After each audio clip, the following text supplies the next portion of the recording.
Well, good morning, folks. How are you? Hope everybody's doing well. Twitter was acting up a little bit. I'm not sure what was going on, but if you could just give me a heads up, let me know. Tweet to me directly. Don't reply to the link to this Twitter space. I just want to make sure you guys can hear me. Audio okay? Can you see me? Can you hear me, rather?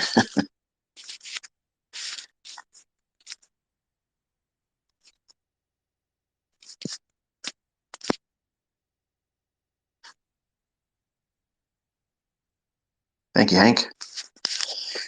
All right, so a little bit of an impromptu, going through a little bit of withdrawal, not being able to talk about the markets.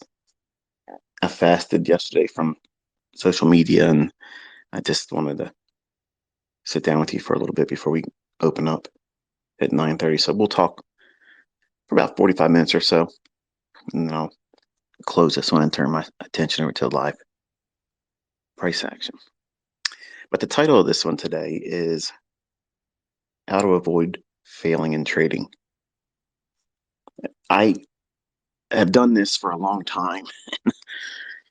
I can tell you the most painful lessons are the ones that I resisted most. And you probably will do that too.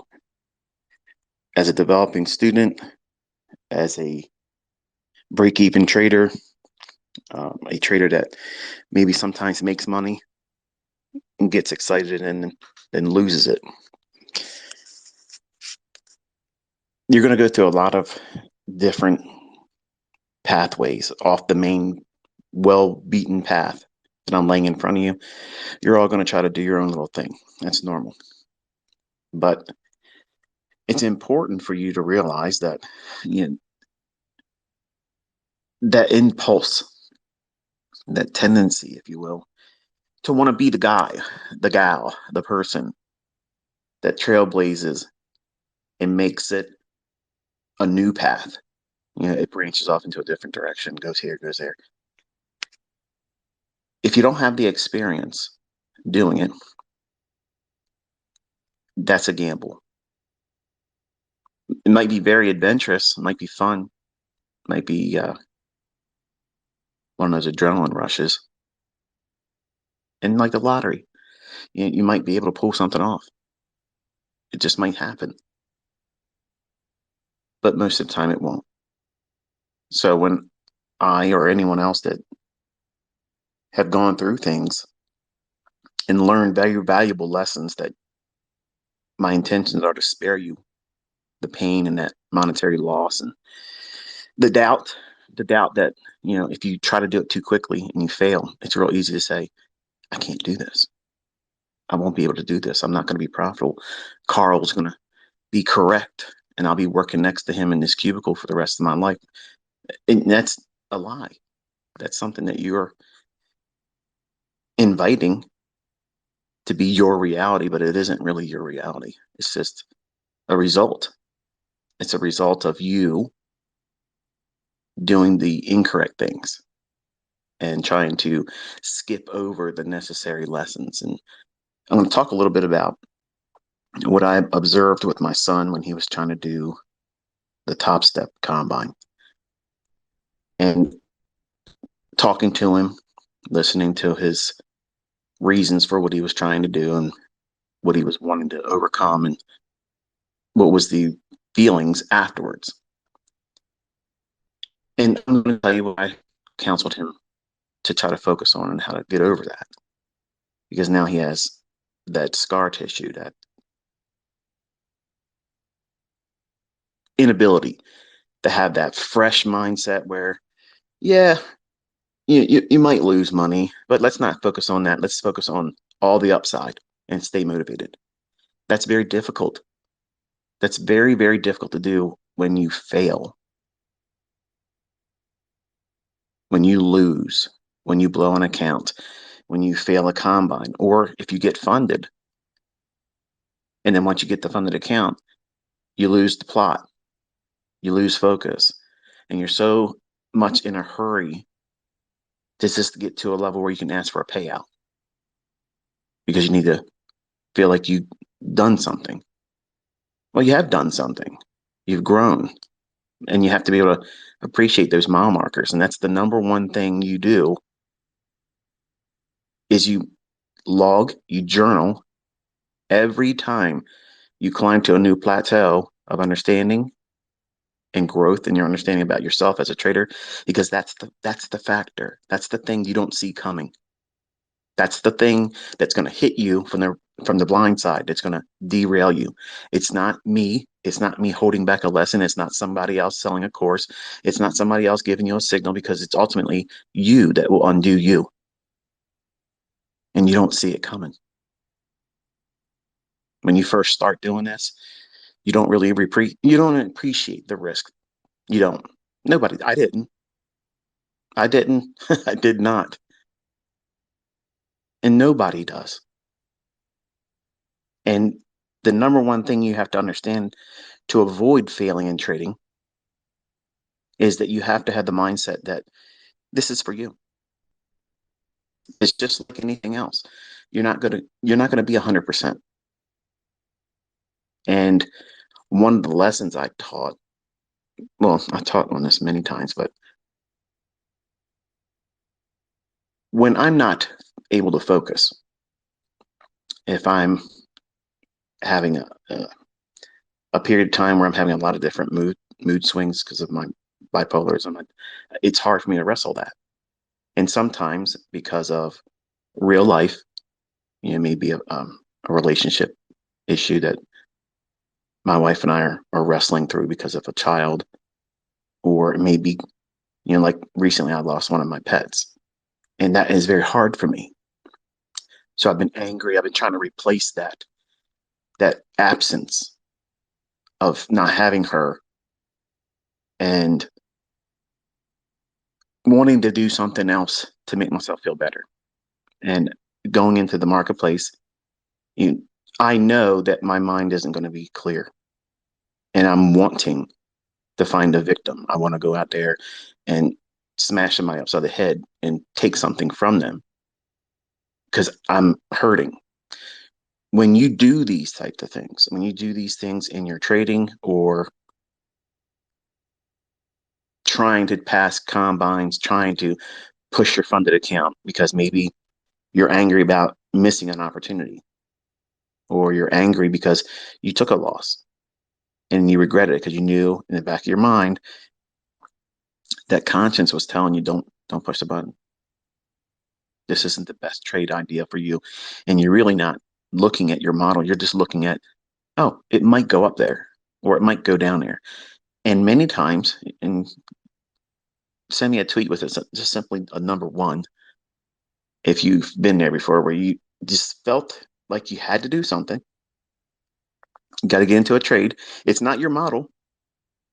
You have no idea really what's going on, but you just think it's going to go up for about 5 to 10 handles, or maybe 10 to 15 pips.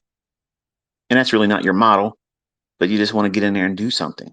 And if you win, well, it's just like having a scratch off in the lottery. Chances are you're not going to make any money, but what happens if it does? That'll really make my day good. That'll really brighten up my day. That would really lift my spirits, because, the universe opened up its graciousness to me and gave me something I didn't deserve. And it's going to make me feel good. It won't. It won't.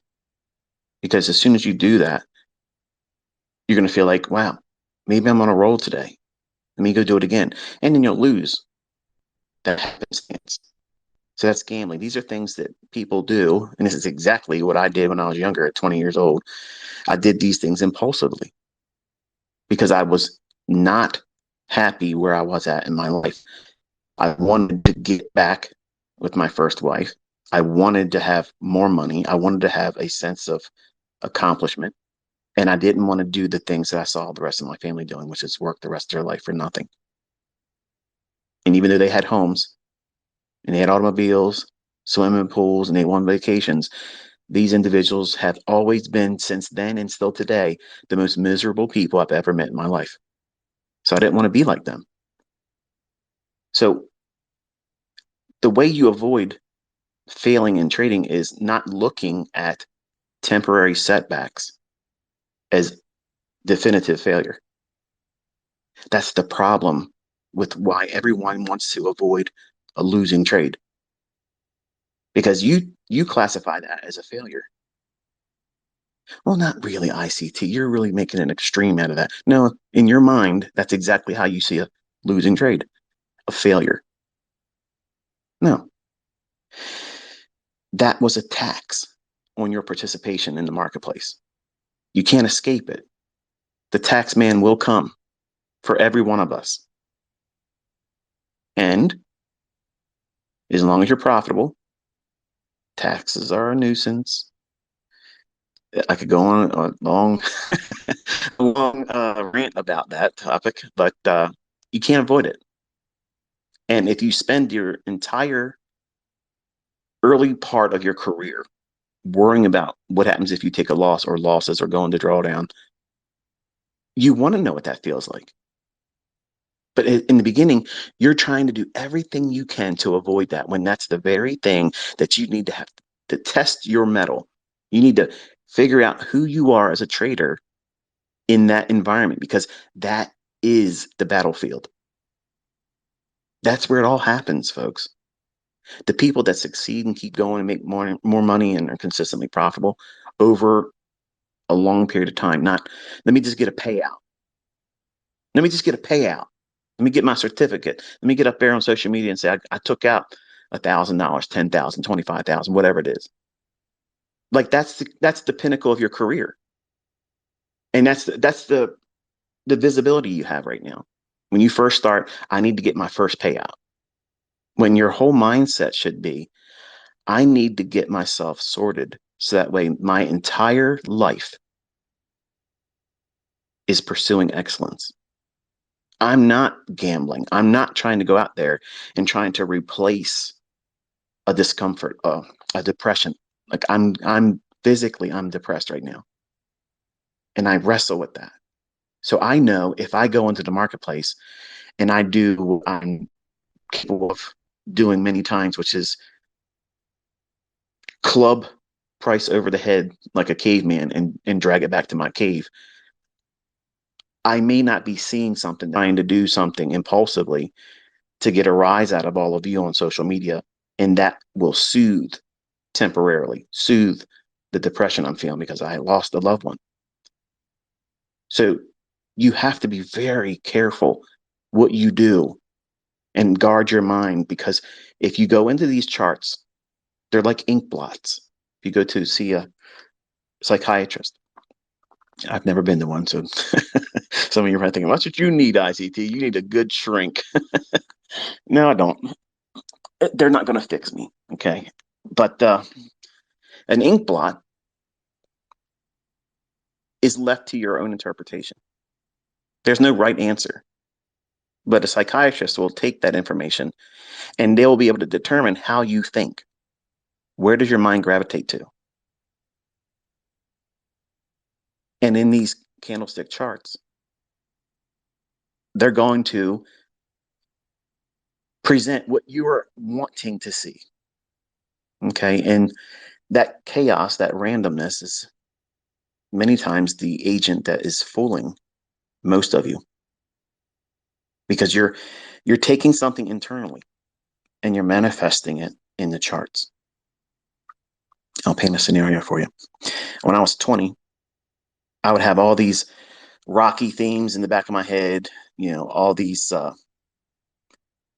Rambo type scenarios where I'm a one man army against everybody else out there, and that didn't help.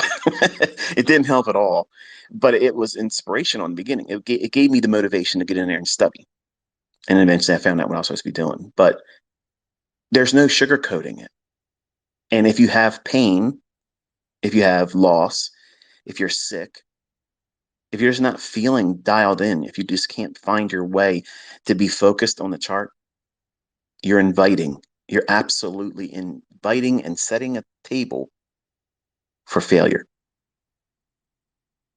You're inviting it. So you have to be aware that you are going to do this to yourself. No one else is going to do it. Your broker didn't do it. The lag on Tradeovate ain't causing it. All these little things. I read social media. I listen to people in live streams talk about it. Their chat window, and they keep hammering it. That means they're ate up with it. And that means that if they're left to their own devices, that individual will go out there and do something in trading, push a button because they're angry and they want to be soothed. They want to be reminded that, hey, you're not average. You're not like Carl. He's in there trying to be a career man. You're going out there and you're trying to get money. You're trying to get the bag. You want to secure the bag. You want to be a profitable trader. You want to carve out an identity outside of the rat race that everyone else goes and pursues. But failure is a choice. It's a choice, folks. Nobody makes you go in there and take another trade when you had a losing trade. Nobody tells you, hey, you just took 3 losses. It's probably enough for today. You should stop. No, they're not going to be around to do that. You have to say, this is it. I have to stop. I can't do it. I can't take another hit today, so I have to stop. Even though I can trade, even though I can put another trade on, I have to stop.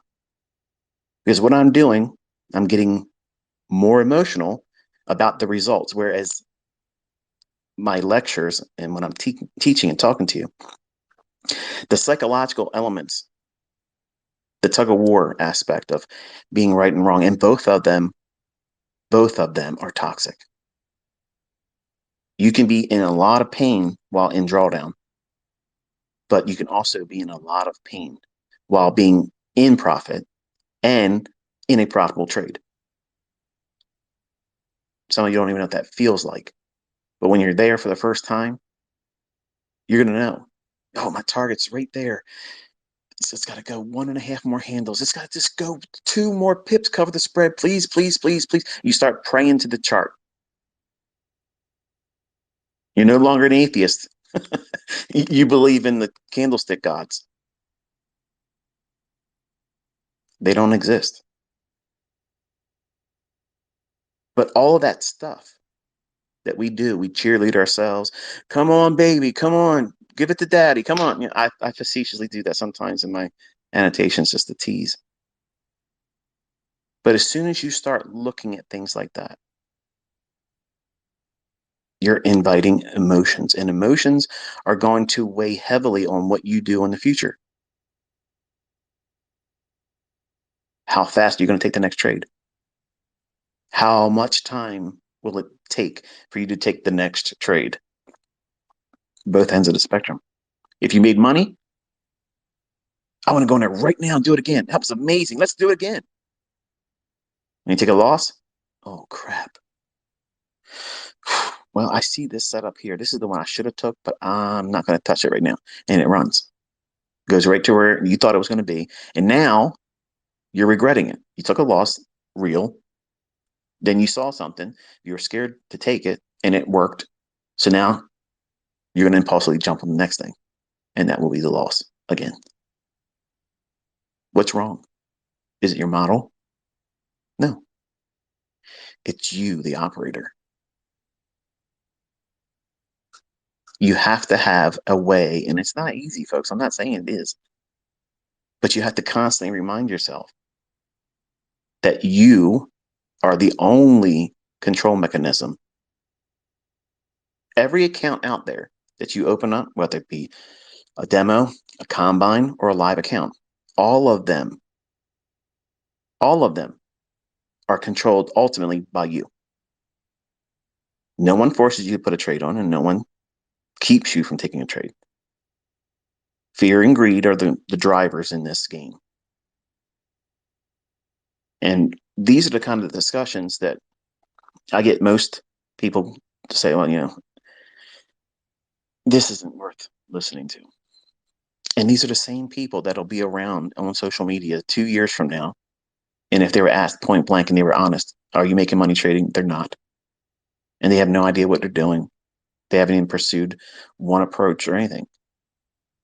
But they want to use social media just like a trader will use the charts and trading to replace whatever, to fill that void. Anger, breaking up with a person in a relationship, losing someone, getting fired. You're angry, you're charged up, and you want to remind yourself that you're human, that you're alive. This isn't the end of the road. I want to have something else to focus on besides this. Please give me something to distract myself. Well, a winning trade, that's the best thing to distract you, isn't it? It's not. I'm promising you this now. Even if you get it right and you make money, you won't be satisfied. You'll do it again. Now, let's segue over to how my son was handling himself. He asked his older brother if he could use a combine because he didn't realize he could do it himself. So Caleb let him, and he went through like 7 of them. Fail, fail, fail, fail, fail. Just doesn't know how to trade. He never really learned how to trade. He's just recently this year sat down and said, "Look, I want to do it." Okay, great. But he wanted it to be like video games. Get in there and it's just easy. And he realizes that there is a cause and effect. That even though you might be on these live Xbox, games where you're playing with other people and you can hear them talking to you and they can talk smack to you or whatever, you're by yourself here. You're in your room all by yourself. There's no echo. There's no one heckling you. It's just you. And when you don't do things correctly, you see the instant feedback that you are not correct. As a young man, used to doing well in the things that he does, well, I'm going to do it harder next time. I'm going to go in there and do it more and do it more and do it more. And each time, fail, fail, fail. Now, mind you, he doesn't know how to trade. He has no idea what he's doing yet, but he wants to go out there and say, look, I can even do this, Dad. Look at this. It's just like a video game, wanting to prove me wrong. My oldest son tried to do crypto. Didn't work. You can talk yourself into, as a young man, you can talk yourself into thinking you can do a whole lot more than you really can. And again, I go back to, this is the reason why females are better traders. Gentlemen, you're bigger risk takers. And that bigger risk taking aspect that males usually have, because it's all about measuring up. I never look at over leveraged trades and whatever bankroll that comes from that is intermittent success. That to me is absolutely bullshit. That's equivalent to someone to go out to casinos, pull down the arm of what's it called, a jackpot. I can never remember the name of these damn things. It's right on to my tongue, but you know what I'm talking about. It's equivalent to any of that gambling, and you win. Where's the skill in that? Anybody that would have had an over leveraged trade in that circumstance and they're correct, oh great, that doesn't mean that you're a good trader. Females, and my best student is a woman. This person and everyone like her, they're not out there trying, and you all want to know who she is, and she's not interested in talking to you.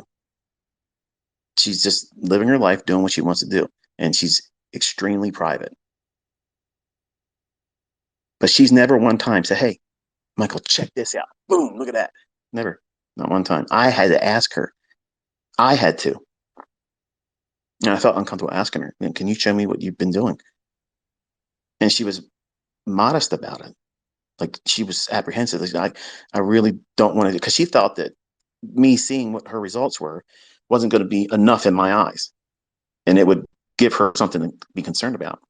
And when I saw her results, I was like, "What the hell? That's amazing. That's really good," which was great. But she didn't take that and say, "That's right, Tarzan. Look at me." And they want that. I don't want it. And for the folks that are talking about it, yes, I am absolutely stopping in November. I don't need this. I don't like this. All the attention, all the adoration just doesn't feel right for me. I don't like it. So I'm just trying to get through it. And in November, I'm going back to my personal life. But my son wrestled with wanting to be right. He wanted to be able to come back and say, Dad, I did this, did this, did this, and then I figured it out, and this is what I did. Now I can do it. And his explanations were, I just wanted to get through that part where you get funded. I just want to get through that part fast. And I told him, I said, well, what you were doing, did you understand what you were doing by doing the maximum amount of trading today? Even though they say they will let you do it, that's not good advice. That's like a drug dealer, saying, hey, look, I got some weed for you, but if you really want to go high, got some coke. Hello, to left to their own devices, someone that's really on the edge of just wanting to do the most extreme thing, they're going to do the most extreme thing. And that's not helping that person. Okay. That's not a help. That's not someone out there. That's not a company saying, we want to help you make money. So here, trade 15 contracts. You can only really lose $3,000, but hell, try 15 contracts. We're your friend. We're looking out for you. No, you're not. The statistics will absolutely guarantee that that person is going to do that stuff. They're going to touch the thing they're not supposed to touch. They're going to walk in, like me. Sign on grass says don't walk on grass. Well, I'm moonwalking on it. That's human nature. It's absolutely human nature. And I understand, what he's trying to do. And it's like, I guess if I would have had my father, or if I had my grandfather, alive at the time when I was, first learning how to do this stuff, he had passed away already, so I didn't have that. And I would have tried to do those same things to try to impress him. But that's the part that just gets you in the door, that gets you to the dance. And I don't think that I would have recognized the trap at the time as a 20-year-old, if I would have been met with initial success in doing those things. I'm glad that I failed. I'm glad. I'm glad that happened to me because I have a personality disorder that would have allowed me to never really learn if I wouldn't have had that first initial shock and pain. It wasn't enough for me to say, oh, I'm never trading again. It just means, okay, this is a whole lot more than I thought it was going to be. I lost 50% of my trade in one night, in one sleep, from one going to bed and one rising up. When that orange juice market opened up, I had lost 50% of that option. The premium I paid for that, I lost it overnight. And while I knew that was immediate, I didn't know what I was doing. I need to pull out, take the loss, and go back and figure out what I did wrong. Learn how to trade. Most of you probably wouldn't have never done that. I'm glad that happened. So the way you avoid failure ultimately, let me define it for you. Failing is you're never doing it again. That means you failed. You're not failing if you go out there and you try and you try to study and you do things and you forward test and you blow your demo account. That's not failing. You're learning so much, but you just don't have a way of measuring it right now. You see it as I'm never learning how to do this. I'm never going to be able to get this. I can't get past this threshold. What's my barrier? Why can't I learn this quicker? That's the thing that you're doing. And here's the amazing thing that you don't realize. Everybody goes through that. I went through it. Dozens of times I quit. Dozens of times. But in reality, in my heart, if you were asking me at the time, because there's nobody there next to me when I was 20 years old, I didn't have a buddy, a study partner to say, hey, look, stay encouraged. My encouragement was getting up and going to work again the next day. And I was like, screw this. I'm going in there. I'm studying more. I'm going to study more. I'm going to study more. So failure is when you ultimately get to the point where you're done. You're never doing this again. You failed then. You absolutely failed. You did. I didn't fail you. The market didn't fail you. Somebody else that's taught you how to trade didn't fail you. You failed you. You did. You stopped. You gave up. You rang the bell. You went home. It's over for you. So that's failure. That was never in the cards for me. Once this bug bit me in 1992, it was over. I'm become a mutant now. And I looked at these charts as a way of getting the hell out of the rat race.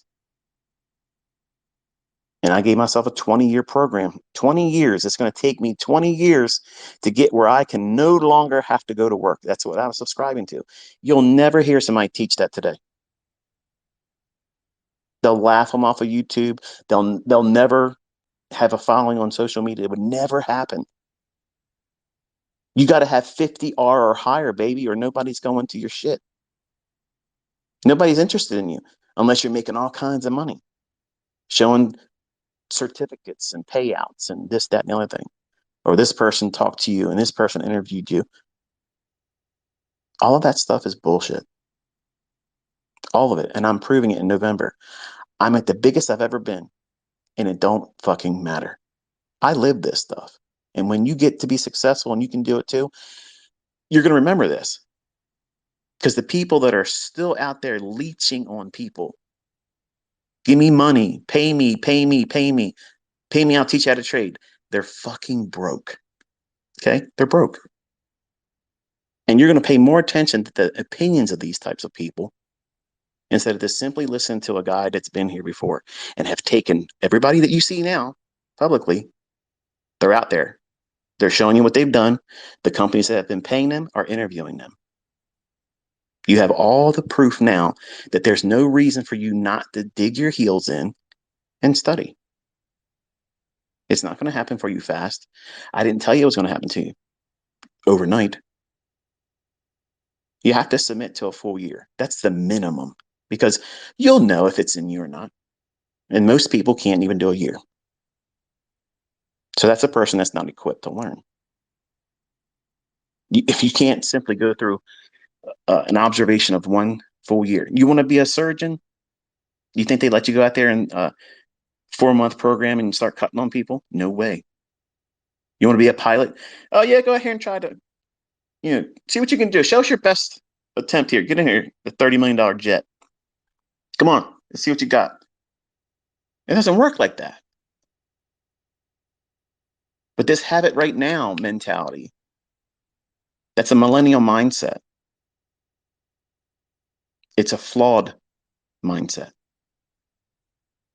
And some of you don't like it because I'll tell you as an old head, I will tell you straight up, you have your head up your ass and you can't see things with the proper perspective and it offends you and it pisses you off. I don't give a fuck because you need to be corrected, not just in this, but in every aspect of life because you think everything's owed to you. In this business, you're going to work real, real hard for a little bit in the beginning. But that little bit, you can multiply and magnify that exponentially. And you don't even realize that. You don't need much. You don't need much. But you see these people out there that have leased cars, and I don't have a problem with leased cars. But these people out here, they have leases and they rent things and they go on vacation and they pretend that they live there. They don't live there. They pretend they make all this money from the marketplaces. They don't. They get it from teaching. They get it from affiliate programs, all that stuff. And I'm not kicking shit on them for doing it. Everybody needs to make their money. But my point is you're looking at that type of person thinking, I want to be like that. I don't want you to be like that. I want you to be able to go into the marketplace, make your ends meet. And if you want to turn it into whatever you want to do beyond that, go for it. It's about making sure you don't need a paycheck. Not get rich. Look, you can take what I've taught and turn it into whatever amount you want to turn it into. The sky is not the limit. But you cannot, absolutely cannot try to convince yourself that success is only that. That's not true. Because I guarantee you, if you were getting half of your bills each month paid out of your trading, you wouldn't call that a failure. You'd be thinking, I'm successful. Look at this. I'm getting half my ends met, and I don't have to spend the other half of my income on it. Now I've unleashed half of my monthly income. My surplus income has now gone up. That's a success. But it's amazing to hear some of you that reach out to me and say, look, I'm only doing $3,000 a month and I just feel like I should be able to do more. Dude, you just started 6 months ago. You just started 6 months ago. I know people that don't even make $3,000 a month gross. You're netting it. And you're complaining about that. As a new startup, you've never done this before. In 6 months, now you're making $3,000 consistently and you're bitching about it. 22-year-old mindset because you are chasing Instagram lifestyle. Sit down and say, you know what? I have all this stuff. I have these cars. I go on these vacations. I have nice this and nice that. That's wonderful. Now, here's how I'm able to do it. I'm going to go into the chart. I'm going to show you what's going to happen. And we're all going to watch it happen. They don't do that. They don't do it. They don't need to. You know why? Because their image has sold the shit that they're selling to everybody, and you're all eating it up. You're eating it up. And I've been out here teaching through the medium of a demo account, and I have made millionaires, plural. What's the difference? I have that stuff, but I know that doesn't make you a better trader. I have what you're looking for, and it's boring in the beginning. It's all practical, common sense stuff that you know in your heart that you have thought about this stuff, but you discount it at the time. No, I don't want to focus on that stuff. That's boring. I want to have that jet set life. Well, you can have that jet set life, but you have to know that you can keep making the money to sustain that lifestyle. Because when courses stop selling, when mentorships stop selling, those individuals aren't going to have that floss anymore. And you can fill in the blank with whoever you think I'm talking about, because I'm putting everybody's name in that. It's just the way it is. I get it. Image sells. I know that. But that shouldn't be the reason for you to go out there and try to do something. You should be thinking, I want to be sustained by my trading. I don't want to be a flash in the pan. I don't want to have a one-hit wonder. I want to go into this with the mindset that I'm going to succeed long term. And every decision I make about what I'm trying to study, why I'm studying it, what's the purpose of what it is I'm looking for. And whenever you get to the point where you've learned something from me that you can now be consistent with, unless it's the things like we're talking about right now, stop. Don't dilute it. Get really, really good at what you've been warmed up to. It might be the silver bullet. It might be just, hey, I got some old students that simply like, man, this is really cool what you're bringing out, but I'm still making money on optimal trade entry, and I just don't want to change. You know what? That's wisdom. That is wisdom. That's a smart person. That's someone that is educated. And here's the thing. Here's the rub. Here's the thing that you don't understand that they do. They know themselves. They know enough to know that ICT's got all kinds of freaking crack. I got something to get you all high.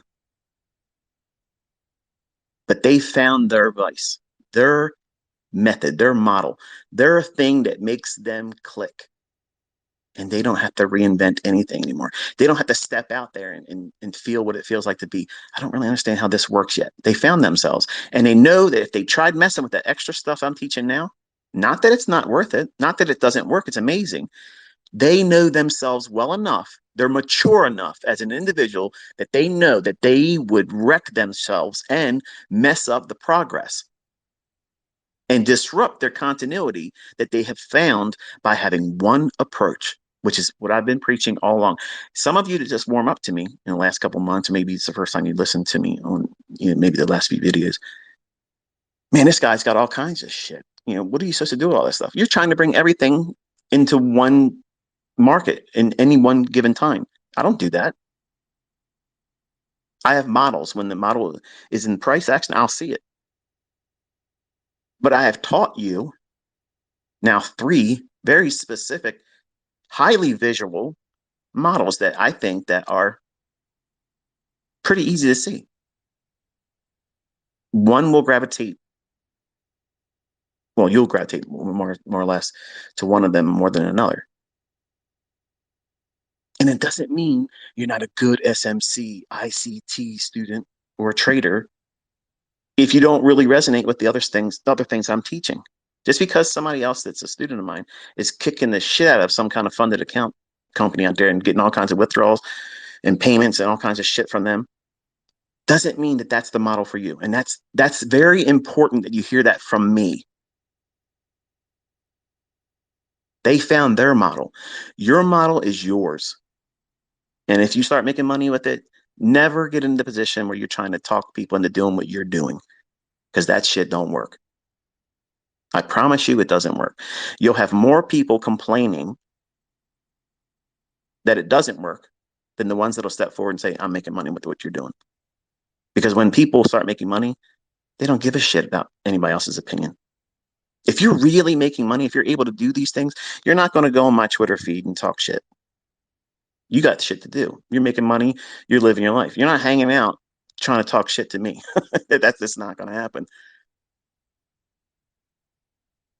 And that's what you want to focus on. These are all things. These are all decisions. These are all characteristics of people that will eventually fail. But the ones that do not fail, they're guarding their mind. They're looking for that one approach, that one model that suits them perfectly. Now, that doesn't mean no losses. It just means that, okay, when this doesn't work and I have a losing transaction, whether it be in demo or it's a live account, it doesn't change your opinion about the model being effective. And as a new student or a new trader, that's an uncomfortable statement because it's hard for you to reason with that and think, hey, I just lost money. Why should I feel good about that? Because you didn't lose more than you did. And you also know that you're not going to go in there recklessly and just try to get it back, because that silver bullet, that model 2022, that optimal trade entry isn't in the chart anymore right now. You have to wait for the next setup. Guess what that does? That instills patience. What are you being patient for? I'm waiting for my model. I'm waiting for the time of the day when my model will be in out of here. We literally can set our watches to the setups I'm teaching you. We know when they're going to form. We know. It doesn't mean that every setup is 100%. And when it does not pan out, you stop, reassess. Is there still time? I'm still in the time window. Is there a new, same type of model, same setup? Is there a new one forming? If it did, less risk, half of what you just took leverage on, half the risk, and try it again. If you lose there, you stop for the day. Don't even come back for the afternoon. And then the next day, you reset and start all over again. Now, 99% of Twitter, Instagram traders, they don't think like that. They don't have any capacity for it. They don't even understand that you can sit down and expect between a certain time window of a beginning and an ending, there will be a trade form between this time and that time. It will absolutely form. My model will be in that 60 minutes. It's absolutely going to be there, and I'm here for it. I'm showing up the work. Here it is. I'm here. I'm not trying to fail. And you're learning how to do that for free. And you're seeing your brothers and sisters in this community making bank, real money, not demo dollars. And they all learned from me, the demo baller. They learn and saw the examples I showed through the medium of a demo. Because if I teach you through a demo, number one, I'm protected. I'm not a licensed financial advisor. And the people that did the math on this and figured out, well, if this stuff works in a demo and I can get good at it consistently with a demo, there might be a day where I wake up and say, let me try it with real money. And you did that on your own. And all the success is yours. Equally so, on the other side of that coin, if you do it prematurely and you lose money, you eat that. And some of you aren't prepared for that responsibility. You want to be able to hold on to that. Well, I'm going to blame that guy. I'm going to blame that book. That video series he didn't teach me that part and I lost and it's his fault. That's bullshit. That's somebody that's not equipped to do this because you're going to lose money. You're going to absolutely, guaranteed, no matter what you trade with, you're going to lose money. Nobody does it 100%. And you have to be prepared for that. Or welcome and invite failure. Don't rush to get through that funded combine challenge. Okay. It's literally laughable. And I keep reminding my son, look, these things that you try to do, they're not working for you because you're trying to push too hard. You're not listening. And the time that you're trying to save, you're compounding it and you're increasing more of it. You're making it farther ahead of you in a longer distance to between where you are right now and where you want to be by doing stupid things that I've already told you not to do. But lessons like that sometimes, they have to really hurt. They have to hurt enough to know that this isn't doing it for me. And just because he's my son, and just because Cody, my oldest son, was, birthed from me, does not give them an advantage. We're all humans, and we're all going to do things impulsively. And you have to make sure that you're not doing things. And the market just opened up. I'm looking at it now. If you're looking at it live, E-mini S&P and E-mini NASDAQ, I have my chart up in front of me. The little inversion fair value gap that I had noted. Give me a second here, make sure I give you the time. On a 5-minute chart of NQ, it is the 2:15 p.m. yesterday, July 20th, 2 p.m. I'm sorry, 2:15 p.m. on a 5-minute chart. I'm watching to see if that offers any kind of support. We already cleared that buy side, by the way. So that was kind of neat. I'm going to see how we trade now that we're open. I don't have a bias yet, so but I'll talk a couple more minutes.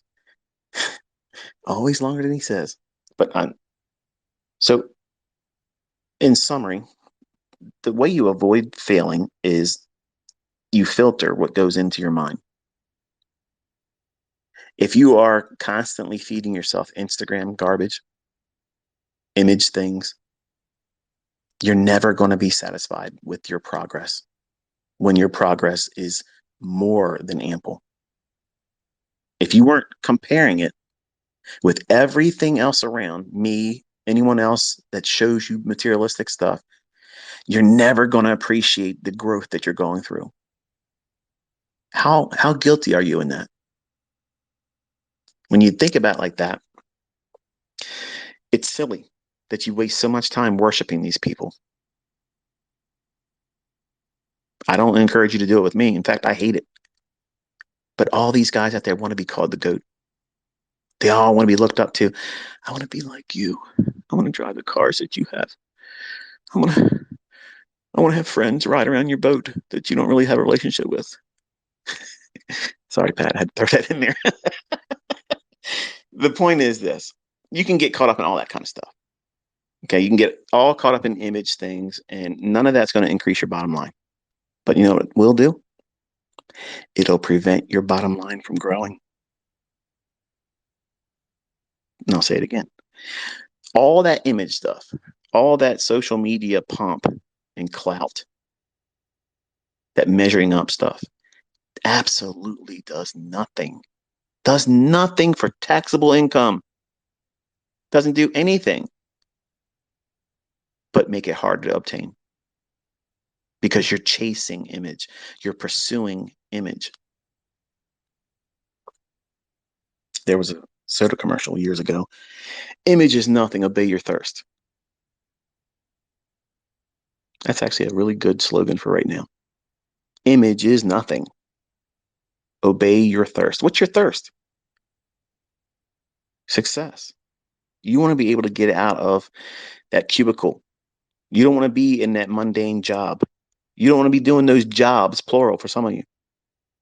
You want a better life. You want a better life for your kids, your family tree. None of that will happen by looking at people on social media. You're chasing an image with people that don't even know how to manage their money correctly, spending frivolously on dumb stuff instead of securing passive income, securing generational wealth, all the while not gambling, all the while building an empire quietly, drawing no special attention to yourself. That's the way you do it. And I'm going to go back to that type of lifestyle in November. So you can do all your polls and question what's the odds of this guy not going to, I'm not going to be on Twitter in November. I'm not. There isn't going to be a future mentorship. I'm not opening up mentorship later on. I'm not going to have to come back and pick up more money because I'm broke. I'm not going to be broke. I don't ever need to trade ever again, folks. I want you to understand this.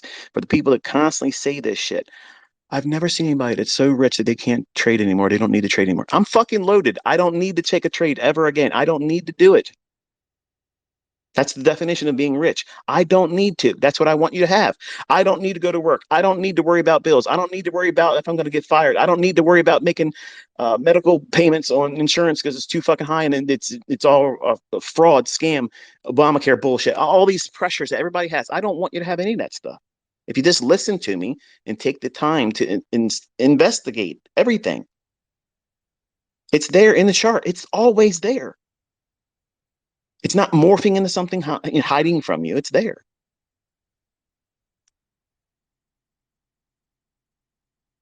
But you have something else in front of you that's distracting you.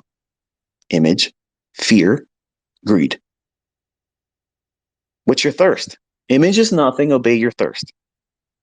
The thirst is independence, financially independent.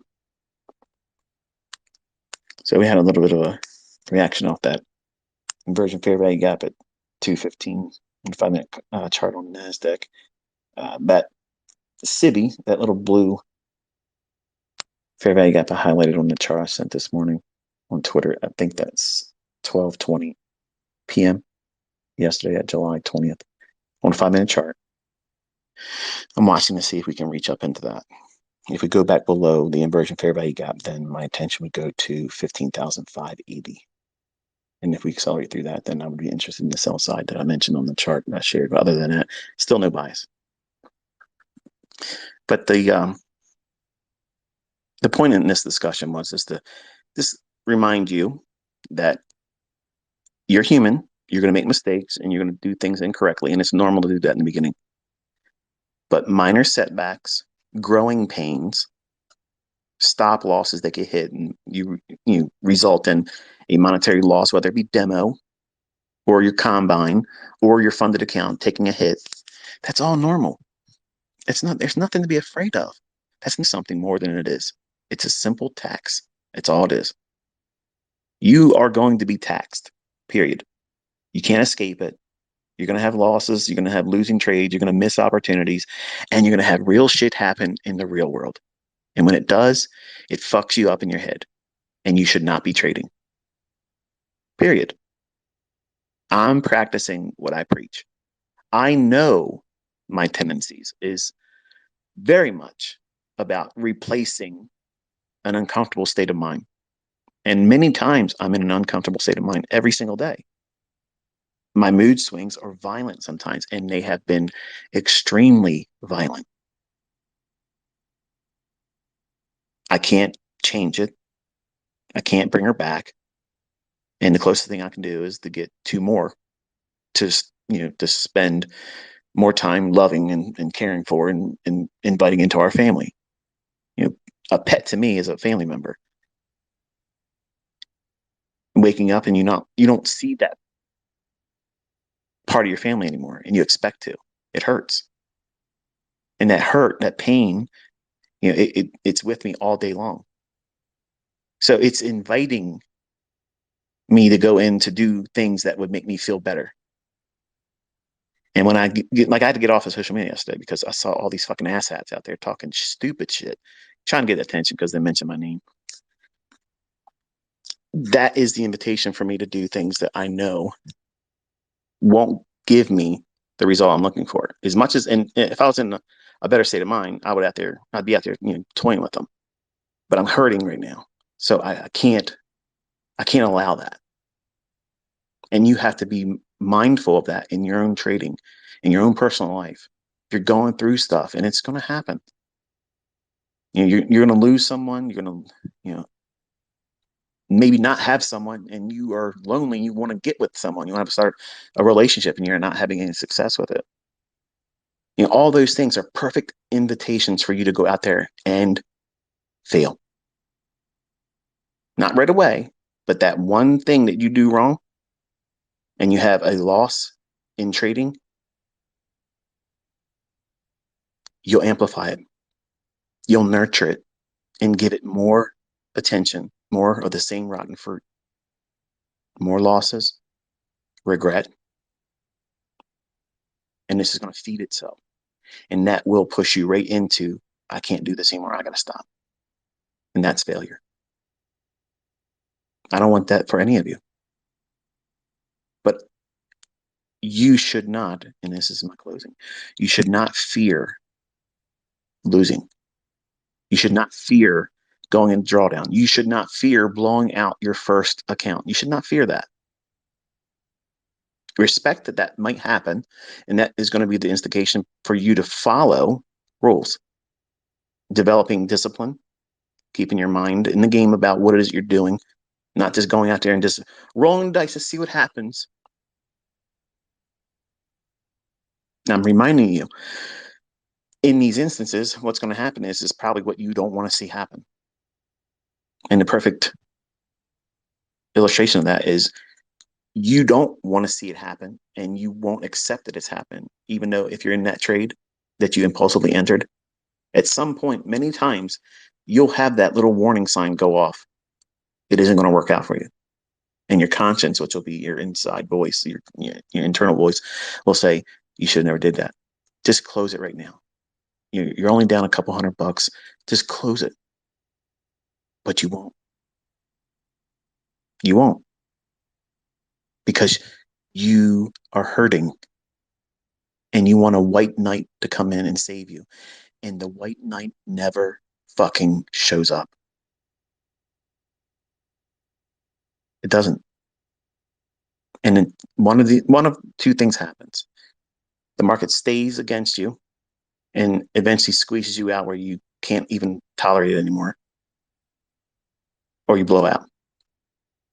How are you going to feel about your execution, your decision to take that trade at the time, knowing that you shouldn't have done it? Then even in that trade, you knew you should have got out, but you didn't. Do you see how easily compounds? These are things that mentors don't talk to you about because they don't have any answer for it. They'll talk about something that's in the left side of the chart. They'll sell that. I'm telling you how to navigate that hard right edge. And most of it is in between your ears. When are you trading? Are you in a good, healthy state of mind? There's nothing wrong with being excited. There's nothing wrong about being positive about the opportunity that's before you today, this trading session, this week. There's nothing wrong with that. Absolutely nothing. But you should not hop yourself. And adrenaline will come by either stress or excitement. If you have nervous anticipation, excitement, before you start trading, you need to stop. You're not focusing. You're at your peak in terms of emotionalism about what you're about to do. Don't take that trade, especially if it's a live account or if you're at the funded stage. If you have all this nervous excitement about it, immediately go to a demo. And if it wins, you have grown through a period of nervousness and excitement that you cannot trade in that environment. In that state of mind, you should not be trading like that. But if you're wrong, are you going to regret it? No. You're going to reward yourself and say, you know what? That was the smartest shit I've ever done. At the time, I felt like I was going to win that trade. I felt like I was really going to win. I was excited, but because I identified my nervous excitement and I was trembling because I knew I was going to make money. I was going to go in there and make money. I identified that. And someone with more experience, more understanding about how I'm going to fuck myself up doing this, told me, don't do it with that live account. Go to a demo. And then you lost. That's a huge milestone. But none of you are opening yourself up for that. You will never give yourself that learning opportunity about yourself and discovery about yourself, because the trader that is who you are or who you're trying to grow into, that's the barrier that you don't see in front of you. You don't see it. But that's the person that's holding you back, and they're formidable. And if you stoke their fires and encourage them to be much more formidable in terms of keeping you from growing, how do you do that? By allowing emotions into your decision making and chasing image. See, a financially successful trader, the best ones out there, you don't see them. They're not out there showing you what they drive, what they spend, what they dress in. They don't do that. They don't do those things. They're busy living their life, managing themselves. How do you manage yourself? None of you have the right to know what I do with my day to day. None of you do. It's never been my goal to ever have that. Because no matter what I show, no matter what I share, I could literally go through the 12 different bank accounts I got, and you'd shit and fall back in it and see what I had. It won't do anything for you. But there'll still be people out there. Oh, he went to an ATM machine and he did a balance inquiry right there. It came right out of the ATM. Oh, it was photoshopped. I mean, I'm not gonna entertain these fucking asshats. And you shouldn't do it either. You're never gonna live up to everybody's expectations. So why even start it there? What is your thirst? What is the thing that keeps you going? Why do you want to keep doing this?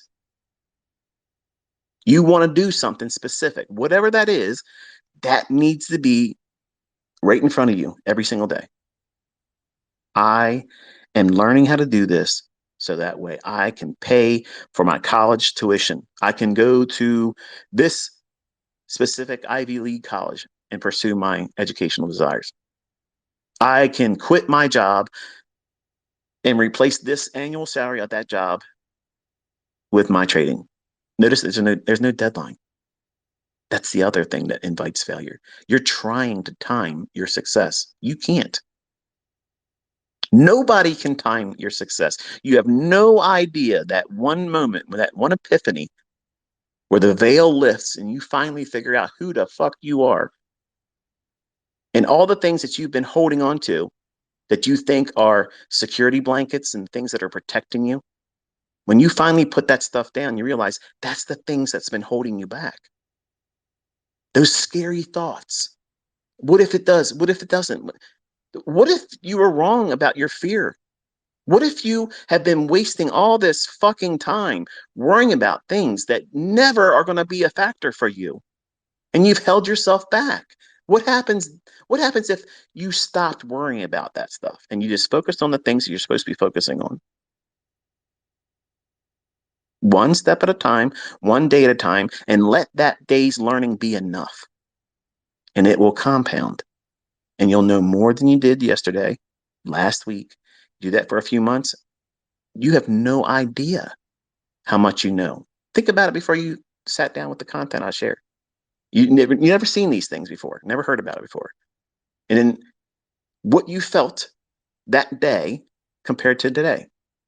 I'm not saying are you making, you know, withdrawals and live account trade. That's not my point in asking you this. But your understanding about the marketplace and more specific, here's where you're supposed to be focusing right now, primarily in the beginning. How are you internalizing it all? Are you feeling less rush to get out there and gamble to find money? Or are you now starting to realize that, if I treat this like a business and I don't gamble and I know what I'm looking for and the opportunities are right there before me and I'm equipped and I have the resources to take advantage of that, man, I can turn this into a profitable business endeavor. There's a shift, there's a paradigm shift that will take place for the people that really are trying to go after it. You're going to fail. I'm promising you that. You will never get it. That will never happen for you. You have to go out there and back test. You have to study it. You can't take my word for it. You got to go in there and see if it really is there.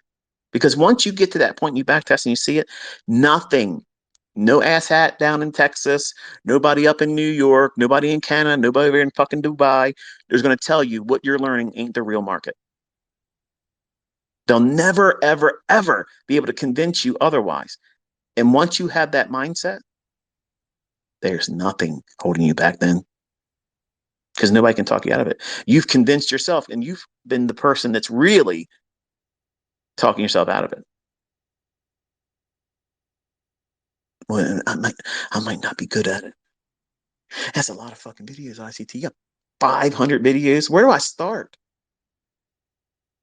Go backwards from there. And you'll hear me talk about go to Model 2022 mentorship. Start there. It gives you something, hit the ground running. Look at the silver bullet trade and look at the commentary. Whenever I'm sharing commentary, that's where your focus should be. Because if I'm full of shit, you'll see. You'll see it. And it ain't there. I talk about what the market's going to do. I show you exactly where it's going to go, and it delivers. If it doesn't work, you would see evidence that it doesn't work. If people can't make money with it, you wouldn't be seeing everybody coming out of the woodwork right now everywhere. I think just about every funded account company out there has my students in it making withdrawals. How many testimonies do you need to inspire you to stick with it? How many times do you have to see me call the market before it happens and it delivers perfectly before you feel like, yes, this is probably worth investing some more time and energy in, and let me filter all the bullshit. Let me prune my personal life and cut out all the extra weekend garbage that I'm wasting my time and money on. And you might actually get yourself in a position where you are a better person than you are right now. And you probably can't identify it. Maybe you think that you are everything in a bag of chips right now, but you're really toxic and you're ugly because you don't live a lifestyle that shows that. You're bitter. You snap at everybody publicly. Your friends probably can barely even tolerate you. If you have those tendencies, you have to overcome them because in trading, it magnifies that stuff. And the people that point at everybody else as the reason why they failed, they're living testimonies of what I'm talking about right now. They are going to spend the rest of their life doing that because they're miserable. This industry is a huge mirror. And you look at that mirror and you try to see what you want to see and you ignore what it's trying to show you about yourself. And the smartest investors and traders are the ones that can identify the flaws and work on overcoming them. And then when you finally get to the point, I have a young lady that's in my mentorship that she had a partner and he left her. They were going to get married and they were planning a life together. And he got good at trading and started making a lot of money and said, you know what? You know, I'm attractive now. Girls like what I'm able to do. And he took that and ran with it in a negative direction He had somebody that was monogamous. From I'm married. I can say this. The lady's beautiful, but because this young man has now a new skill in his mind, before he found that success, she was, I'm sure, beautiful, happy to be with her. But then when you start making that kind of money and it changes you, fundamentally, it changes you. You start thinking that you're better than you really are materialistically. And that's how the enemy gets you. Pride of life, lust of the eye. Those things will creep in. And it did for me when I was 20. And you think that every girl gets to sleep with you now. I'm so good. I got to get everybody the opportunity to sleep with me. And that's what this young man did. What happens if you are not in a relationship right now and you want to be in a relationship, but you're also struggling because it's a one income household for you and things are expensive? I can appreciate how everything's expensive.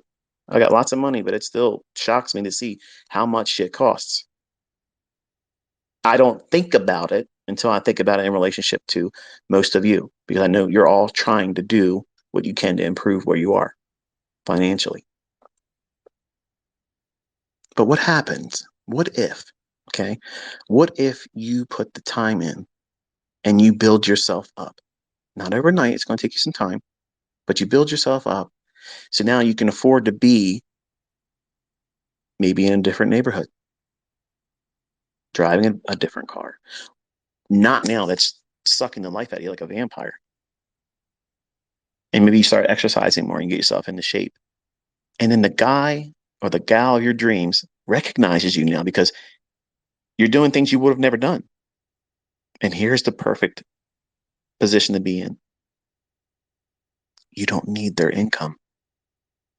And they know.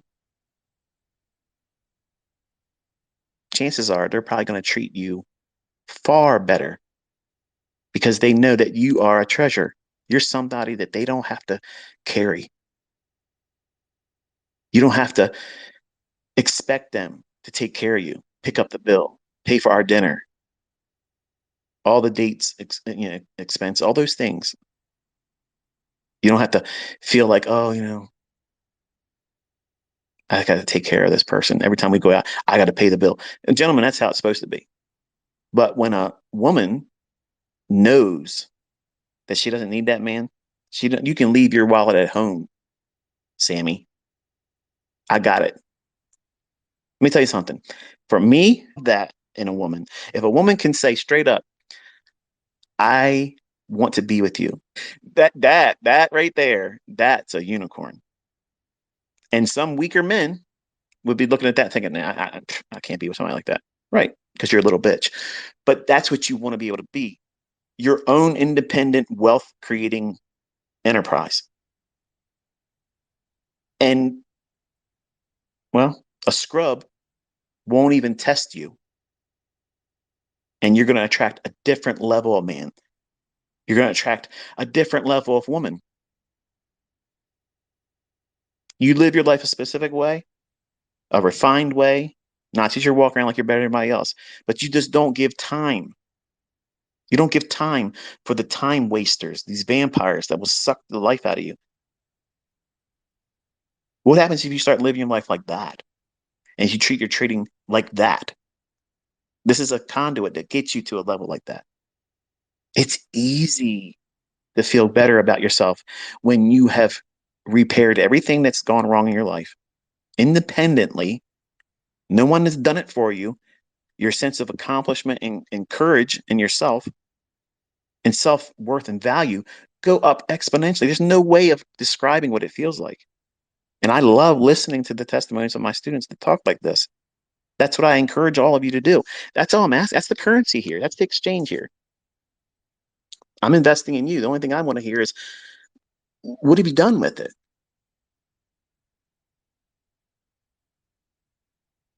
An email, a video testimony where I only watch the video. I have so many of them. And to see the transformations in people's lives. You think it's just money. It's not. That's probably listening to this. You probably listened to it at your work, or you just came home from work and you're thinking, man, I'm glad it's the weekend, so I ain't got to do that shit for 2 more days. Whereas now you're learning how to become an investor. And while you will love to be able to play on the weekend because you can afford to do a lot more things and your mind won't be racing all the time, worrying about stresses of the world and your career and all that, you'll look forward to Mondays where most people hate it. They hate it. I got to go back to that sweatshop. I got to go back to that fucking slave driver. Carl's going to be there again. You know, that whole thing is just toxic. And I know they make money, they make really good money, and they say, "Oh, I love my job." Let me tell you something, okay? Given the opportunity to make 5 times your salary of the job that you love, and you ain't got to leave your fucking bed to do it, okay? Trust me, you're not going to go to that job. You're not going to go to the job, so save it. I understand that sense of, well, let's be honest. I don't give a fuck. I ain't got time to waste on that. I think it's bullshit. You're just trying to convince yourself that that's the way you go through life right now. No matter how much money you make, how successful you are, everybody given the opportunity to do better than they're doing at their job and not have to be there to do it, they're going to jump on that immediately. If they know that the same skill set that put them in that career, if they just did the things correctly here in this, your upside is unlimited. The upside is absolutely not capped by any salary ceilings. Every job has a salary ceiling. Every job has a salary ceiling in it. It's capped. Where's the limit in what you can earn in trading? I don't know. What is it? What is it for you? Because some of you, you have a number that you think can't be hit. Who says that? You did. You don't set the rules. You don't set the limitations on how much you or anyone else can make. But we waste our time thinking about these types of things and these what if scenarios and these stupid time wasting concerns. If you would have took that same amount of time that you did all those silly things or watched people that were really not investing in you, they're just showing off. If you took that time and invested in yourself and your understanding about what it is that you're trying to discover as a trader for you, what is it that you're looking for? Why are you trying to do it? Looking at the 1:30 a.m. lows on NASDAQ. That's sell side. I think we'll get it. I think we'll get the 15,580. And if we can accelerate through that, then I'll probably want to dig into that 547 on NASDAQ. I'm just looking at one chart though. So it's a 5-minute chart. I don't have anything else in front of me. But I guess I really needed this today. I'm still wanting to talk.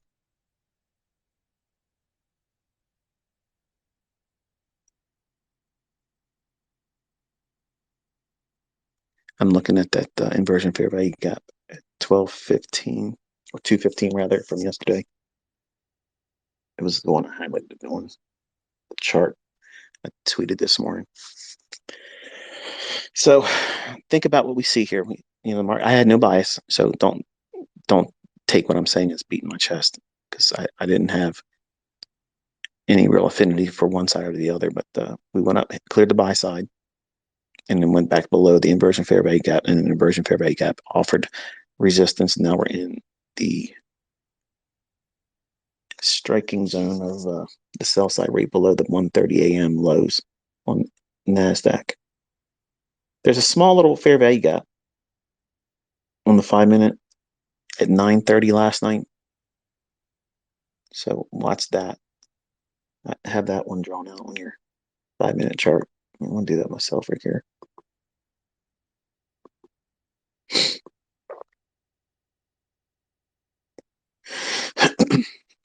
So we're digging into that now.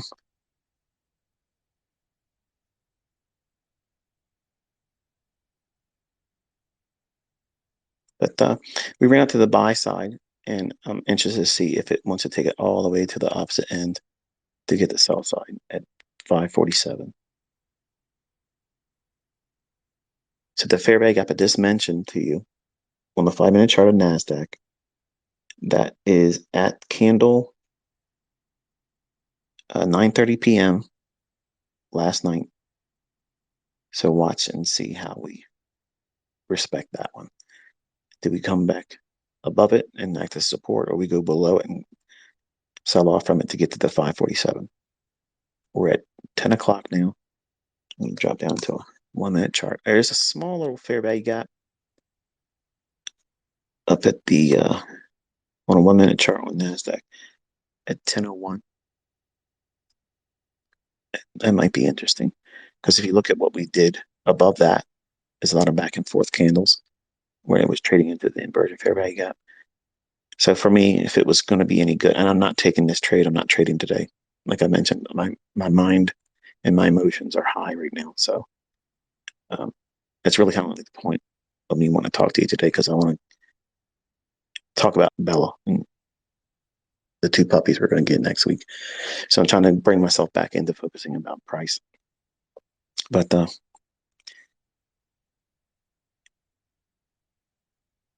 if I was right and I did a trade, it wouldn't satisfy me. I know enough to know that I did something at a time when I'm not really focusing. And if I lose, it would drive me nuts over the weekend. And I wouldn't be able to think about anything else but that, knowing that I know better. I've been doing it for 30 years. I've learned these lessons painfully. So I have to listen to what my experience has taught me. That scar tissue, while it doesn't promote a lot of flexibility and growing, I don't need to grow anymore. I know where my weaknesses are. I know what works. I know the market. What separates me from everyone else is I know when to put the brakes on for me. And most of the people out there that's pretending to be a mentor or a successful trader, they probably haven't discovered that skill set in themselves, because they're, number one, they're too new. They haven't been doing it long enough, or they're fake, which really cancels the whole discussion out anyway. But we're in that fair value gap I mentioned, 1 minute chart on NASDAQ. And that fair value gap is small, but it's on the 10:01. So if I wanted to see bearishness, I would like to see it, start to drop from here, and be much more energetic going back below that fair value gap that I mentioned on the 5-minute chart at 9:30 last night. Something of a little bit more of an imbalance still on the 5-minute chart. It hasn't really completely come up to the low of the candle on 5-minute at 9:55 a.m. Just below it right now. All right, now we just did that. So in my mind, if it wants to go lower, it would want to start showing a willingness to do that now. Otherwise, any retracement back up into that 215 5-minute fair value gap from from Thursday, yesterday. I know some of you hear me talk like this when there's not a chart in front of me. And you're like, why don't you just do this? Why don't you do that? Why don't you just accept the fact that I'm sharing? Okay, I'm wrestling with something, and this is all I'm willing to do for right now. But as long as you have a desire to keep wanting to do what it takes for you to learn more, and I'm not saying this has to be me. Like, if you get to the point where you arrive at the idea that I'm not the guy to learn from, I'm okay with that. I promise I'll live. It's not going to hurt my feelings. Okay. There's people out there that make money trading, and I'm sure if you really make an attempt to try to learn how to do it, but you focus primarily on you, because you're going to be the success or failure ultimately that decides the outcome. And so many people come into this industry And they love to hold on to that little card, the excuse why they couldn't do it. It's the person I learned from. It's the this, it's the that. When in fact, as long as you know how to manage risk properly, don't risk too much per trade.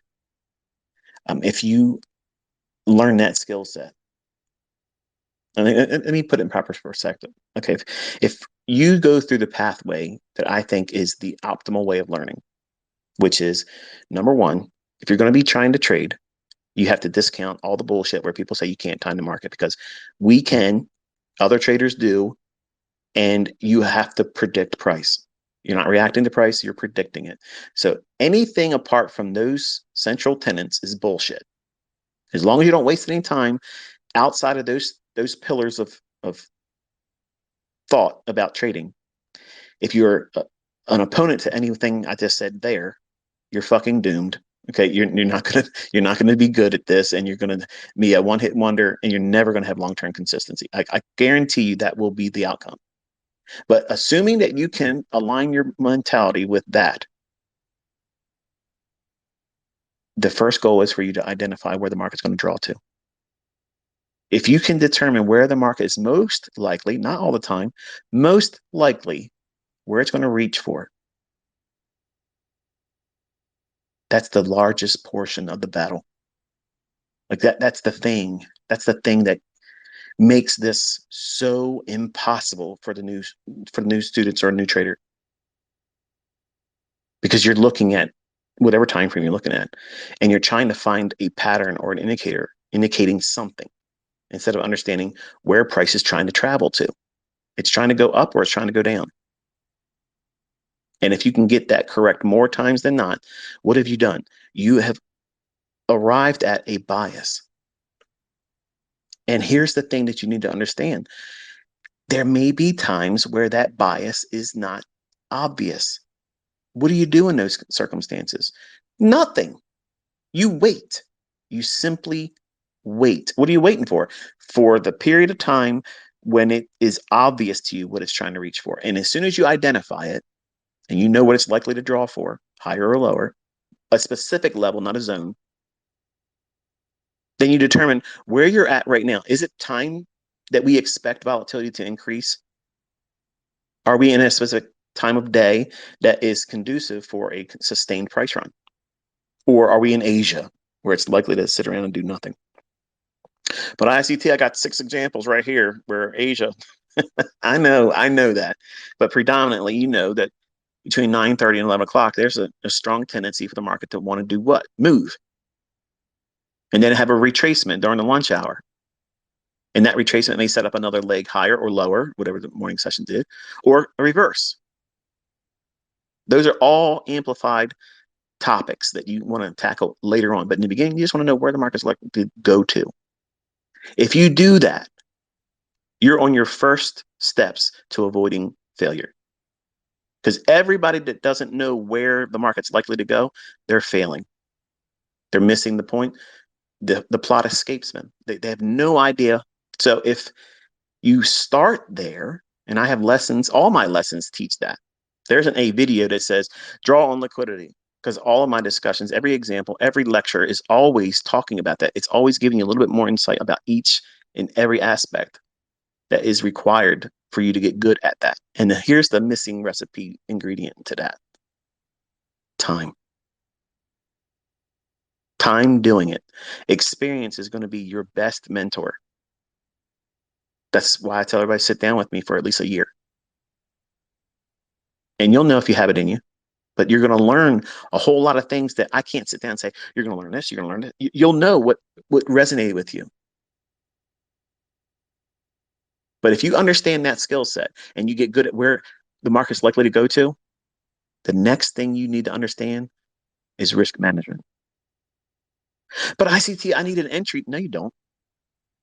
Because you literally can buy or sell any fucking wares appropriate. Don't think so?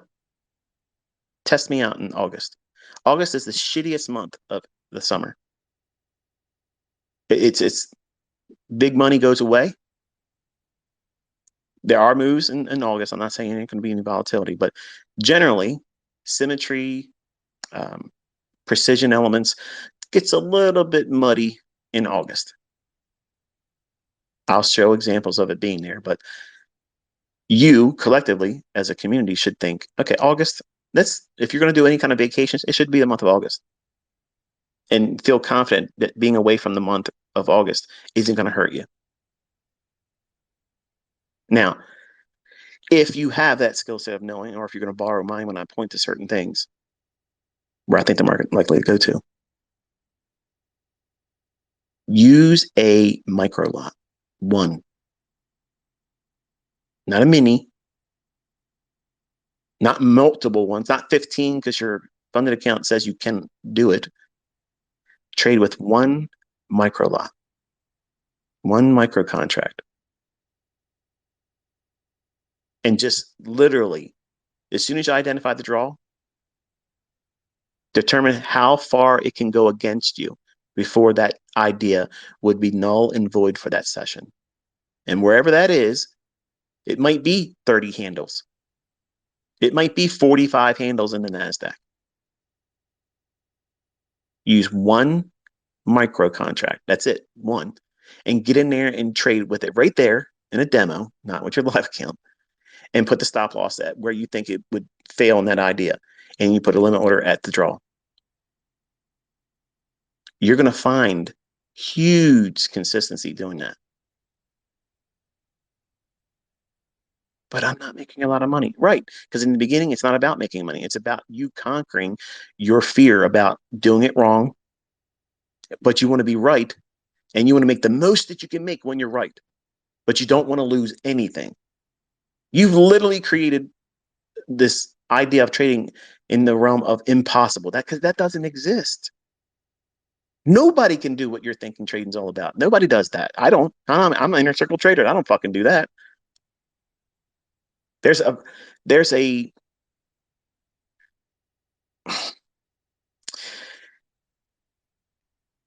an imaginary oasis that exists in the minds of traders when they first start doing this.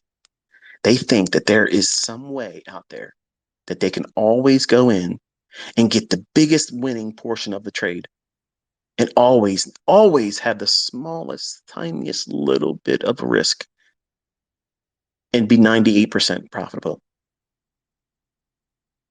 No. You want someone to tell you? I will. No, don't do that. Don't think that.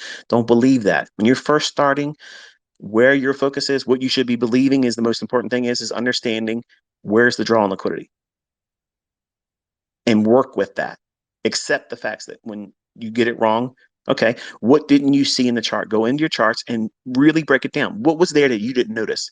And encourage yourself to say, you know what? This was a good opportunity for me to learn this about that. Not get mad and cuss at yourself or say, I'm never going to get this, because that's failing. You're on the pathway to failure doing that. Nobody gets to the winner circle being toxic and judgmental about themselves and not see the silver lining in what it is that they're trying to learn. You have to cheerlead yourself. You have to be your biggest cheerleader. And that happens with a journal. A journal never encapsulates. It never gives room for that. Now, you can observe what you did incorrect, but you have to turn that around and say, I did this incorrect during this trade and I didn't see this. I'm thankful that I had the opportunity to see what I didn't see then. Now I can use this as advantageous intel going forward. Do you see what I just did there? It's positive reinforcement about a shortcoming that you as a human being didn't have the capability and capacity to understand at the time. But you're not beating yourself up. You have to cheerlead yourself. You have to coddle yourself. Encourage yourself.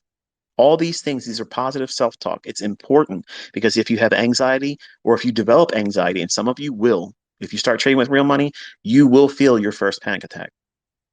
It's a given. It's going to happen. You will feel it. and it will be scary. And that in itself is a learning experience. And I've had discussions about how to manage that too. But you can't avoid it. But when you know where the draw is and you get better at it and you work through those growing pains of not knowing how to do it right in the beginning, but learning to get better at it. And then you also learn how to manage risk. If you get good at manage risk and also knowing where the draw on liquidity is, guess what you have become? Think about it. What have you become? The highest probable outcome is you'll be a break-even trader. And that's a goal. When you first start, you want to get to that point because most people can't even maintain break even. What does that mean, ICT? Like what are you trying to get at here? In the beginning, everybody wants to go out there and start making money right away, but that doesn't work like that. Even with me training you, that's not going to happen. You're going to have periods of where you do well, and then one or two things happen, and you go into a tailspin, and either your skill set or your lack of control just goes into drawdown, and whatever you made, you give back, and you go right back to break even. You might dip below the initial equity starting balance of your demo, funded account, live account, whatever it is, but you just hang around that break even starting point. You make a little bit of money, and then you lose it, and then you lose a little bit going drawdown. You're not wrecking yourself. That's water. You're in the game still. You're learning that, oh yeah, I've had losing trades, but it didn't kill me. Yeah, I've had losing trades, but I was able to sleep at night still because I can still trade tomorrow. I have an account that I can still trade tomorrow. I can trade next week because I didn't blow the account. I didn't tear it up so bad that I don't have equity to trade now. You have to have that mindset about what you're doing, why you're doing it. But if you understand the draw on liquidity, where it's likely to go to next, and you do not impulsively take on large risk just for the sake that, well, my broker lets me. Really, the government lets us purchase cigarettes too, even though there's so many toxins in it. It's guaranteed that you're going to get lung cancer. Given enough time, it's not a matter of will it. It will give you lung cancer. Just because it's made available to you doesn't mean something that's good for you. The car goes faster than the speed limits. All of them do. Just because the car will go 100 mile an hour, is it appropriate for you to drive 25 mile an hour zone, 100 mile an hour in front of a school? No. But your car says you could. Why can't I? Discretion, concern, sanity. And you have to have that in trading. You can't lose sight of recklessness and the invitation that you are going to be given many times in this market. So now how do you get to break even? I just taught you. Trade it with the smallest singular unit of trading, even in demo. And you do this every day, and you condition yourself every day, and you learn more. Each example, each time you journal, you're going to learn more about yourself. That's the thing that you want to discover. That's the most important thing. It's not about the tricks I'm teaching in price action. It's about you, because you're not going to spend the time learning properly until you correct those very deviant behaviors that you don't recognize right now, that's going to prevent you from being successful. You don't see where that curveball is coming right now. Nobody does.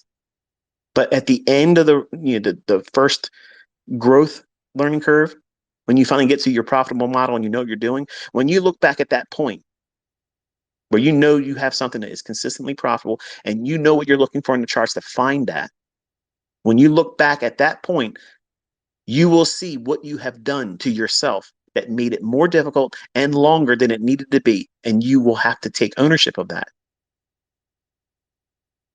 And I talk to you with this idea in mind because it's always us. It's always us. And nobody wants to be honest and tell you that shit, especially if they're selling mentorship courses, because it sounds like you're beating up your patrons, you're beating up your customers, and you want to make them be all hopped up and encouraged. Yeah, I have discussions with that too. But I look at you because I'm talking to my kids. I'm talking to you with the father role in mind. I want to see you do well. And I've fucked up a lot. And I've learned very very expensive lessons that you can't get from these dollar mentorships. Okay. These fucking guys out there that just started this, you're not going to learn anything from them. You're not. There's nothing wrong with appreciating their approach to trying to do it on their own. There's nothing wrong with that. And if they want to pay a subscription based, fee to observe them doing that, okay, call it that. But don't call it a mentorship, because you're not really teaching anything. You're discovering yourself still, and you're fleecing people in their ignorance and their pursuit to try to get there faster. And I'm trying to be a voice of reason for people. I'm not 20 years old. I've been here for a while, and I've seen a lot of things, and I'm able to do a lot of things that most of these folks probably will never be able to do in their life. And the topics that matter most to traders' development are the boring ones. That's the foundation. Knowing where price is going to go, that's the first mystery that you have to solve in trading. Anybody that tells you that your job is not to try to predict price is a fucking moron. They're fucking stupid. They're a moron. They have no business trying to be a fucking educator. You have no business even speaking on the matter of trying to teach anybody. If you're trying to tell somebody that their job is not to try to predict price, when the whole fucking point of trading is predicting an entry point and hoping that you're right in the directional bias that you entered on. Otherwise, what the fuck are you doing? What is it that you're doing? If you're not trying to predict the future fucking transaction of price going higher or lower and being positioned to profit from that, what the fuck do you call what you're doing? What is it? Because where I'm from, that's fucking gambling. It's fucking gambling. I am not a gambler. I'm looking in there. I said, okay, there's a real reason for the market to go up there. Why? There's a huge pool of liquidity in the form of buy stops. There's a huge pool of liquidity in the form of sell stops. It hasn't been there in recent times. And we have seen the other side of that liquidity matrix tapped multiple times. And it's not showing a willingness to want to go in that direction anymore. So what's it going to do? It's going to revert back to the opposing side of liquidity. Replaced with liquidity, inefficiency. The same thing's happening. The mechanism for these price engines are going to be on the basis of two fucking things. Inefficiency above or below the marketplace, that's a fair value gap, or real gap. What's a real gap? Opening range gap, a new week opening gap where there's no transactions made between two price points, or above old highs for buy side or below old lows for sell side. That's it, folks. And once you understand what it is that you're looking for and reaching for, you can go into these moves and look at where points of entry can be made. And in the beginning, it's important for you to identify the fact that they don't have to be perfect. But you are expecting perfect in the beginning, and you can't obtain that. I can't deliver that to you. You are messing it up in the beginning. I messed it up. Everybody that ever learns from me in the future, they're never gonna be, oh, if I did a 2024 or 2025, ICT comes out of fucking retirement. Boom, here it is. He was a liar. He's coming back and doing mentorships again. If that was to happen, and it's never gonna happen. In Jesus' name, I'm telling you, that is never happening. But if I were able to do that again, that batch of people that would come to me would not learn it faster, better. I wouldn't have another way of telling you these things. Would be the same things I would be telling them. But you're all asking me to open up a mentorship. I'm literally talking to you right here, unmonetized. I'm mentoring you right now, and you can't even identify it. You can't even recognize the fact that I'm mentoring you right now. But because you didn't pay me, you feel like you're not doing it, or it isn't happening. These are the things that you're supposed to learn. These are the things that you're supposed to be looking for. What's the point of you watching my videos or listening to me talk about it unless you're going to put it to practice? That's a terrible waste of time. If you're just listening to me and you're not doing anything with the things I'm telling you to focus on, train yourself, test, build a back testing log of journaled entries and exits and things that you studied in old hindsight moves. If you're not doing those things, You're wasting your time. And that's horrible. Why would you want to do that? Time is something that we don't get more of. And my time is fucking expensive. There's a whole lot of things I could be doing right now instead of talking to all of you. I'm not getting monetized for this. I'm not getting any reward for it, except for I know I'm talking to somebody. Somebody in this community right now that's hearing this. You may be listening to it in the future. You're not listening to it July 21st, 2023. But it's found you. You needed to hear these things. I can tell you this much. When I was 20, I needed to hear these things, but I didn't know that I needed to hear it then because I was worried about entries.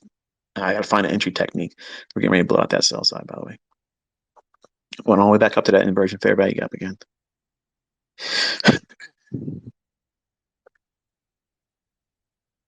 Lost my train of thought. Give me a second. Need a drink. 45-minute session, remember? Good old ICT. Over delivers.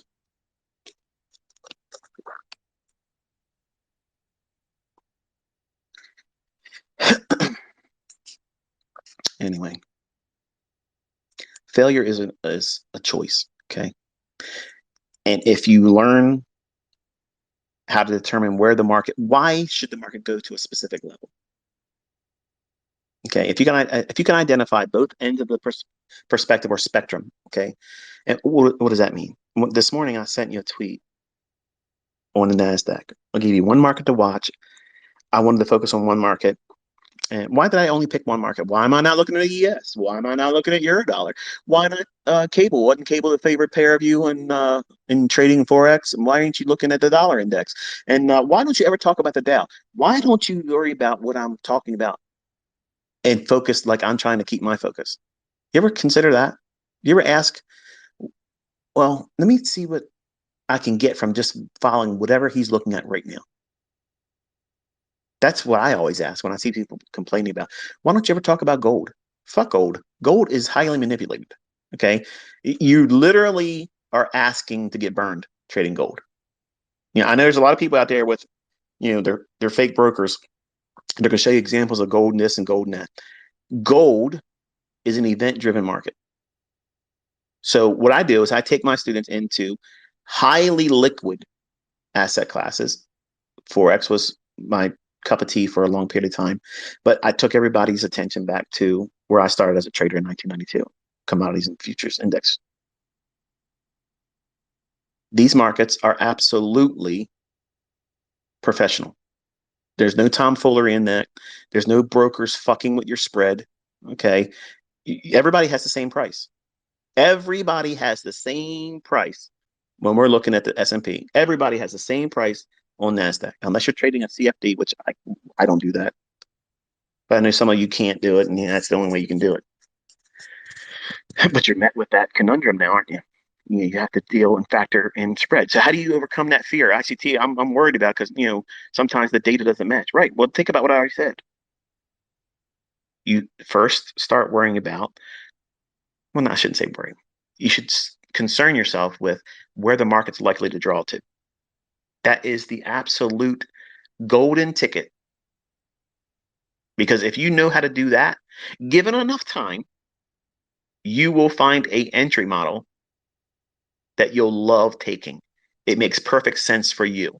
It meets and agrees with your personality. No matter how much money I show I can make with one PD array or another, it won't matter to you. That's maturity. That means that you have found your model. You're not trying to leave what you found. You're now blooming where you're planted. That's the endeavor that all of you should be aspiring to do. That's what I'm trying to coach you all into doing. Not try to make you a master of everything I'm teaching. That's not going to happen. Okay. You need to find one that makes perfect sense to you.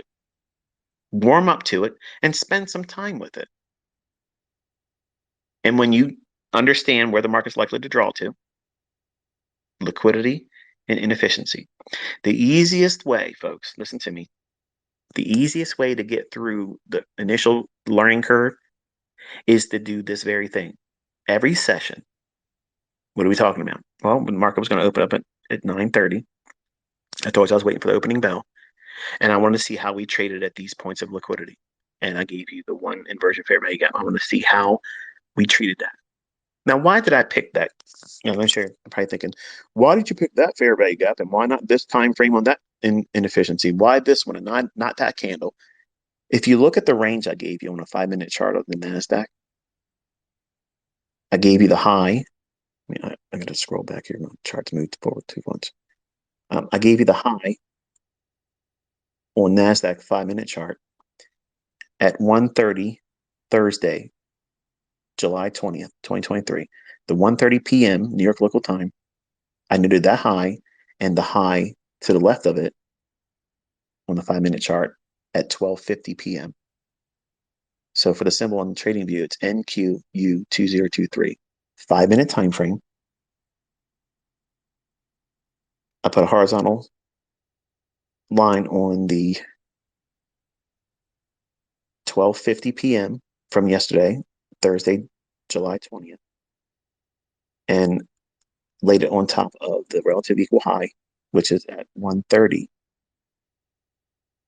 Thursday, July 20th, all on a 5-minute basis. Then I highlighted the fair value gap above it on the 12:20 5-minute candle in NASDAQ. That's what that little blue shaded area was. And I gave you the liquidity in the form of buy side at 15,714 and 3/4. And I highlighted the sell side liquidity at 15,547 even. Now, between the low on the 5-minute chart at 325 yesterday, where I have the sell side liquidity annotated, and I'm talking about a chart I tweeted, and then the high of 11:35 a.m. yesterday. So I'm showing you a specific range, and I showed the buy side liquidity inside that range. Now, think about what I said in the tweet. I said I have no bias right now. That means, can I trade? Can you trade without a bias? Absolutely. Absolutely. You can trade all these small little minor fluctuations inside that range between the 11:35 high in NASDAQ of yesterday to the low of NASDAQ at 3:25 p.m. That range, if you divide that in quadrants, that's creating a price swing. Okay, I have a lesson on that on my YouTube channel. In terms of premium and discount, if you put your fib on that high to that low, I highlighted inside the range from the low at 325 back up to the high at 11:35, and this is all on a 5-minute chart.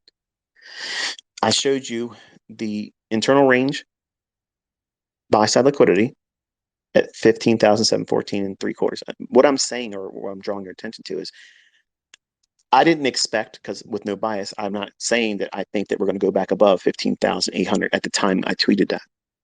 And I wasn't certain if they wanted to take us below sell side liquidity yet. So I wanted to see how we traded going into the 9:30 opening bell. But I shared with you the imbalance inside of that range that has my attention. It's that inversion fair value gap. It's like I don't know what you would call that color. Give me all of your opinion about what that color is. The fair value gap that I highlighted on the 5-minute chart. My wife's told me so many times I'm colorblind. Maybe I am. I don't know. But the candle is 2:15 p.m. Thursday, July 20th, 2023. On the chart that I tweeted, I always call it like an orange, but every time I say it out loud, orange, and I see it, I don't think that's a good. I don't think it's a good description of what hue that is. But what color would you call that? And whatever you guys collectively get to as a majority, I'll refer to it as that. It doesn't look like an orange now that I'm talking about it, but that imbalance. Notice that it's been utilized multiple times here. So if you take your Fibonacci and you drop your fib on the low of the 5-minute candle at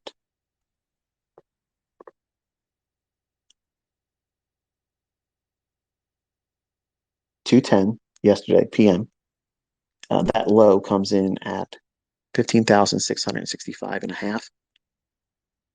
And then you highlight the high on candle 2:20 p.m. on July 20th, 2023 of the 5-minute chart on NASDAQ. And that high comes in at 15,644 even. If you drop your fib on that, on those 2 price points, and you add the quadrants, the 0.25, the 0.75, and the 0.50, that'll give your 4 gradient levels: the actual high, the upper quadrant, the midpoint, the lower quadrant, and the low of that SIBI, or sell side imbalance, buy side inefficiency. If you do that, look at how price reacted off of each one of those levels. But notice that we ran for the buy side first. So that 15,714 in 3/4, once it hit that, what would be the opposing draw on liquidity? What was in the chart that I showed you? The 15,547 and a half. I'm sorry, and even. It's not a half, I'm sorry. So 15,547 even. That's where sell side is, below that. So at 9 o'clock, we went up there at 9:05 above the buy side. And then at 9:30, we went above it. And then at 9:35, we did it again. We went lower, traded down inside of that inversion fair value gap from the 2:15 p.m. 5-minute sell side imbalance, buy side efficiency. It's the orange shaded fair value gap I showed in the chart this morning on Twitter. So we moved lower below that inversion fair value gap, and then at 10:10 and 10:15 on a 5-minute chart, it went back up into it, repriced to the bottom of that, and then did what? It ran for the sell side that would be existing right below the 10 o'clock low. We went down, it didn't get below the 15,547 level yet. But inside of that movement lower, if you drop down to a 1-minute chart, I'm actually saving myself a lot of time doing a video today. I was like telling my wife, I said, I'm probably gonna do a review video, but I'm just not feeling it. Like I'm not feeling. I'm growing more into it now because I'm talking about price, and it's distracting me from my morning. But morning in the sense that my pet's gone, not the morning in the sense of the time of day. But if we look at the 1-minute chart, after we hit the buy side at 15,714 3/4, what took place? Start at 9:30, put a vertical line on 9:30. I'll give you time to do it while I'm doing it. So put a vertical line on your chart at 9:30. I'm going to walk you through how to backtest. And I'm going to piss a lot of you off because I'm not doing it with a chart. But this is better. This is better. It forces you to go into your chart because I'm telling you all the pertinent points of reference. We're all looking at a 1-minute chart right now on NASDAQ, and the symbol for TradingView is NQU2023. 1-minute chart, NASDAQ, with a vertical line at 9:30. At 9:30, we have a Judas swing. It rallies from, where's it start? At 9:30, we drop down into that inversion fair value gap. Then where's it go? It runs right to the 15,714 3/4 level. What is it doing? It's doing 2 things there. It's pricing in the morning high during the opening range. When is the opening range? Between 9:30 and 10 o'clock in the morning. Put another vertical line at 10. I'm sorry. Did I say 10:30? 9:30 to 10 o'clock. This is the only thing about doing things live, because when you listen to it, and it'll drive me nuts when people ask the same questions. You said this. Why did you say it? It's just, I'm human. I made a mistake. So I want to make sure I'm saying it correctly here. The opening range is 9:30 New York local time in the morning to 10 o'clock in the morning New York local time. So it's a 30-minute window. So that 30-minute window, we see price at the open at 9:30 on a 1-minute chart. It opens, drops down into that inversion fair value gap. Then it rallies up above the high that was formed at 9:08 today. So 8 minutes after 9 New York local time, that high comes in at 15,717.50. The high at 9:34, 4 minutes after the opening bell, that high comes in at 15,719 and a quarter. So we ran out that high that was formed at 8 minutes after 9. It reacted off of the inversion fair value gap that I tweeted this morning. Then what happens? Look close. We're looking at a 1-minute chart. The market rallies lower and takes out the low formed at 9:31. Then looking at the high that formed at 9:34 and 9:35 that was above the buy side liquidity I gave you a chart with this morning, it displaced lower below a swing low on the 1-minute candlestick at 9:31. Do you see that?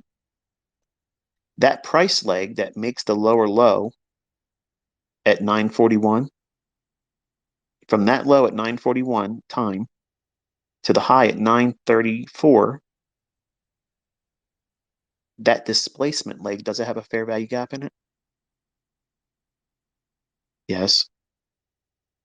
Two of them at 9:38 and a higher one at 9:37. When you have two fair value gaps, what did I teach you with the model 2022? You have to factor in the likelihood that it wants to go into the second higher one. So your stop would have to be what? It has to be above that requirement for that fair value gap. So your stop would have to be at that high at the 9:34 candle. Look at the low on the 9:36 1-minute candlestick on NASDAQ. See that? That right there is the high of the uppermost fair value gap inside that displacement leg. Go to the left 2 candles on a 1-minute candlestick chart. You're going to be on the 9:34 1-minute candlestick on NASDAQ. Draw a horizontal ray, or I guess it's on TradingView, it's called a ray. Highlight the ray as a trend line. Click on that. And then go over to your 9:34 a.m., July 21st, 2023. Drop it on the opening price of that candlestick.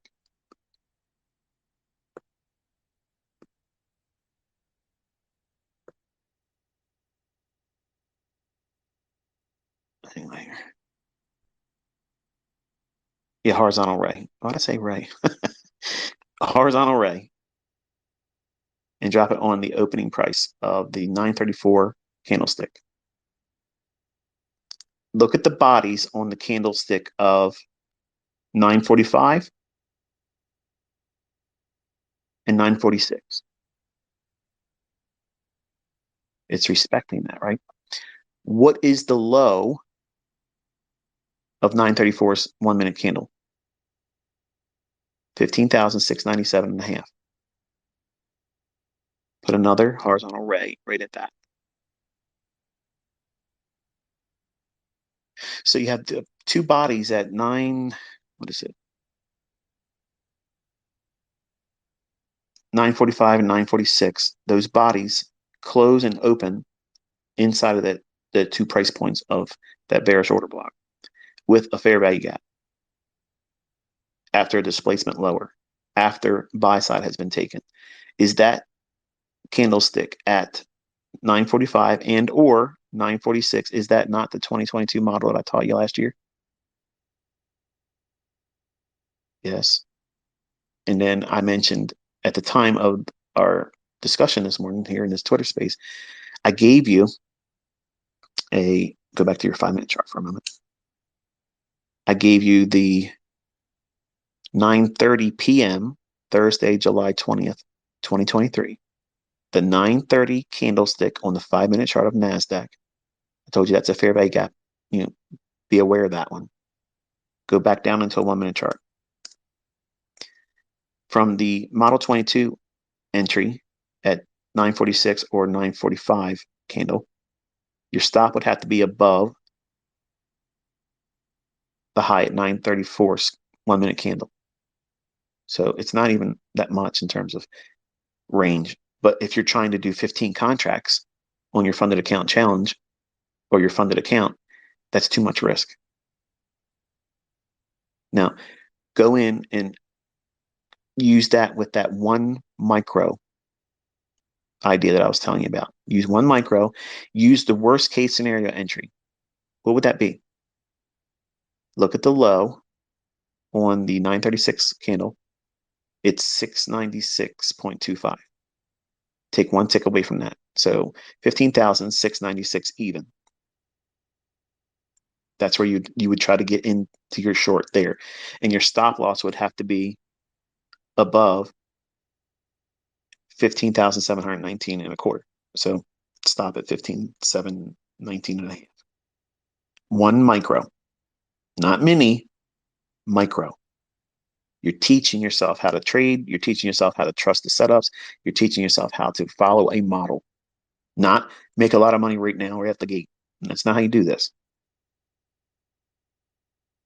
The movement from that price point down to that fair value gap I mentioned around the 15,588 level. Look how it delivers to it here. And then what does it do at that point? Once it gets down to that fair value gap, and again, 5-minute chart, the fair value gap I'm talking about where it trades down to is the 9:30 p.m. fair value gap on the 5-minute chart of NASDAQ. I'm sure there's going to be multiple versions of this on YouTube. So for the people that can't follow along or getting frustrated, I promise you, if you listen to what I'm telling you the very candles, you go through it with your chart and you'll see it. It's there. But we traded down to that fair value gap on the 1-minute candlestick we're on for NASDAQ right now. At 10:03, we trade into that fair value gap. The next candle we open, and then we start rallying higher. Where did it rally back up to? Some random level?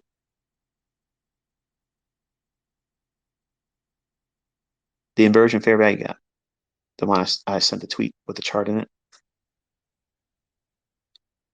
I drew your attention into 10:01. I told you there's a fair value gap there.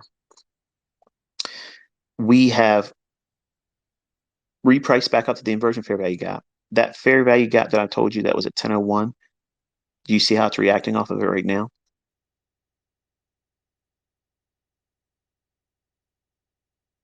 We went from the fair value gap that I mentioned in this Twitter space up to the inversion fair value gap, which you knew about from the tweet this morning. And then it trades down in the direction of the sell side at 15,547 even. Remember, that's where the sell side resides. Does it need to go to that sell side? This is where the critics and the people that are selling courses will say, see, ICT's concepts don't work, or ICT got it wrong because it didn't go yet below 15,547. But what did it offer? Their sell side now below the 10:03 and 10:04 lows, wouldn't it? That price run back up to the inversion fair value gap, trading around the 15,645, and then it sells off. It goes below the lows at 10:03 and 10:04, respectively. So there's sell side below that. It doesn't need to go to 15,547 even or lower. I believe it still might do so, but for you to find a trading opportunity, do you need it to do that? No, because it's offering you the opportunity to take obviously a partial at the fair value gap I mentioned during this Twitter space. And then it rallied up to the inversion fair value gap, offered what? At 10:17, what is that inversion fair value gap? Repricing back up to it and acting as resistance on a 1-minute chart, and then going lower in the direction of the 15,047 lows that we were looking for it to go below. Look at the fair value gap inside of that inversion fair value gap. On a 1-minute chart, it's the candle at 9:48 a.m. today. See that? Draw that out with your rectangle. Go on your trading view and highlight the candlestick's low at 9:47 to the high of the candlestick of, oh, there we have here, 9:49.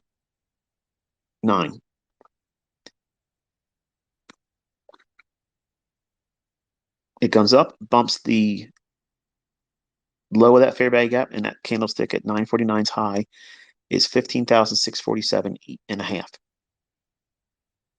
The high of 1017's candle is 15,648 even.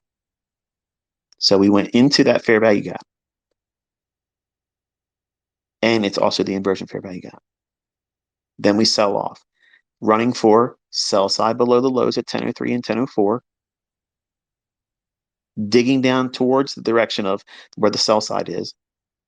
Then it runs back up into the fair value gap I mentioned this morning during this Twitter space. It fails to go lower below that 15,547 and then runs above the fair value gap, but goes into the one I was talking about at 1001. So your 1 minute candlestick chart, the fair value gap at 1001, 1 minute after 10. Remember I told you it's a really, really small one. Price rallied up into that and overshot it just by a little bit, but the high or the drawdown on or heat on that comes in at high at 15,620 and a half. Now, if you're looking for setups, and we've already taken 15,714 and 3/4 buy side, the draw is 15,547 even. Every premium PD array, everything that would constitute a ICT selling scenario, if you look at this chart on a 1 minute basis, there's many instances where you can get in. Do you see the one I'm talking about now on the return back into that 1001 fair value gap, which I talked about live here with you? We reacted from that at 15,615 down to right now at 15,580. That's 25 handles. Do you realize if you did 25 handles a day one time in NASDAQ with one mini, you're doing way better than the average person working in Maryland. Well, not Maryland, but in America. You missed the fair value gap. Okay. You missed the fair value gap at, where's it at? 1 minute chart at 937. You don't see the model 2022. Okay. Okay. No problem.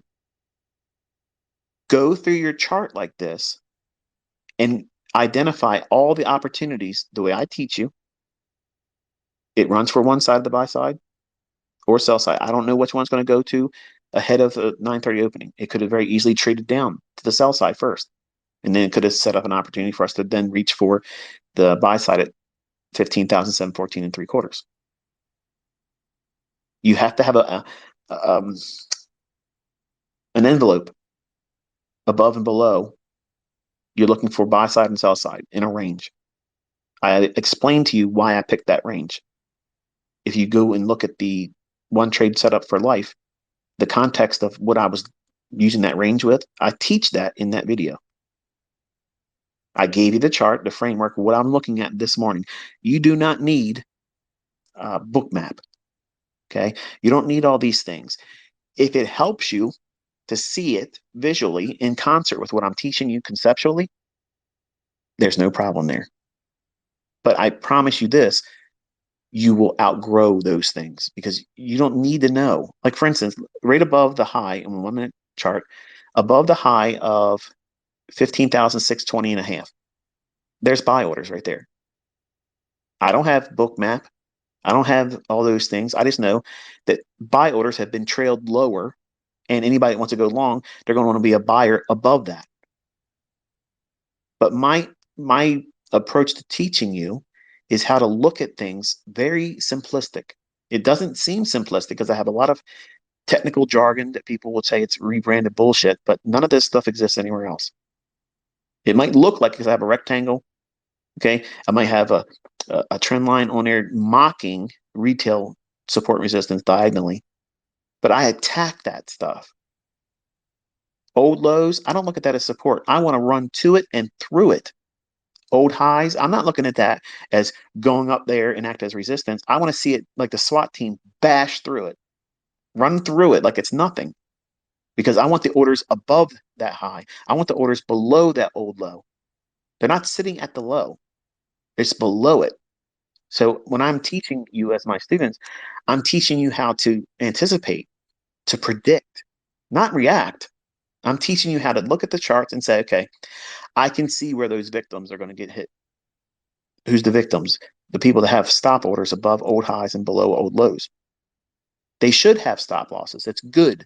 It's good that they're using that. But it's even better that they're doing it because we can attack it and go after it and use them for counterparties to our trades. Don't feel bad for them. You know, as a Christian, you shouldn't feel bad for them because they knew the risks when they signed up. Everybody reads those risk disclaimers, right? You couldn't tell me one sentence any risk disclosure gave you. You just want to get in there and make money. Same with them. They know that if they're wrong, they're going to lose money. But just like we talked about in this conversation, most people don't identify the measure of risk that's available. They only see the potential upside. And I teach with the aspect that you need to appreciate that measure of risk and be respectful of it. Because if you don't, you won't be in this game long enough to really get good at it and then appreciate and glean the fruits that are available to those that know how to do it. So anyway, going back into this 1 minute chart, I gave you the framework on the two sides of liquidity. Okay. And without a bias, you wait. Which side did they run for at the 9:30 opening? They took the buy side. Okay, wonderful. Where's counterparty liquidity? I gave you 15,547. Now, in between 15,714.75 and 15,547 even, is it going to be a straight line from 15,714 and 3/4 down to 15,547 even? No.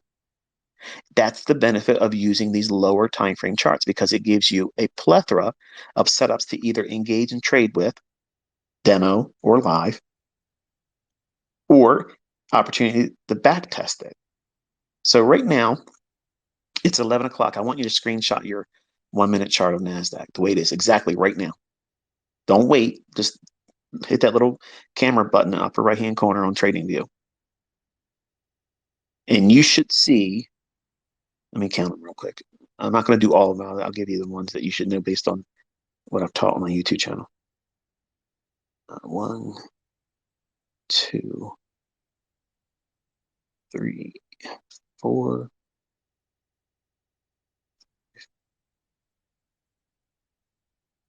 6, 7. You should see at least 7 potential entries, all shorts, using the 15,547 as a draw, and it doesn't even need to be hit to find profitability. If you look at the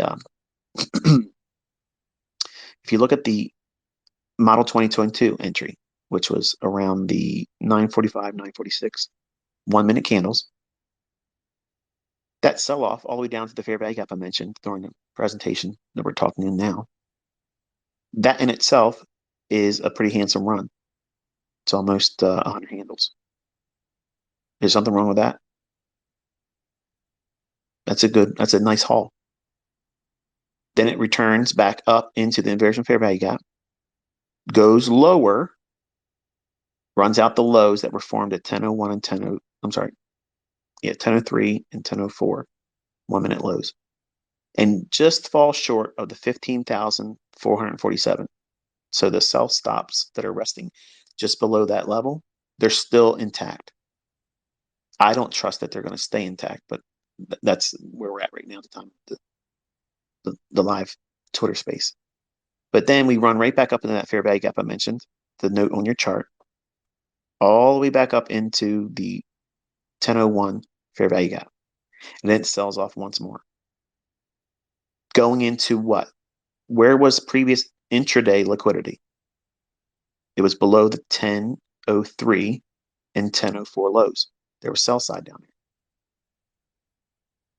So what's happening there with that drop at 10:58? Traders that had longs that watched it turn at 10:30 and start to rally, that retracement is going back for them that would have raised their stop loss up that was below. They were thinking that 15,547 is support. When we've seen it turn go higher, they're going to be aggressive. They don't want to get a losing trade. They're going to cram their stop loss up just below the old support at 1003 and 1004. And that run right down there at 1058 goes back in that same old pool of liquidity. So it's digging down into intraday liquidity like that. You got to be really noting it. It's not just simply imbalances, or it's not simply, well, let me say it this way. Just like I teach you that inefficiencies are not one and done.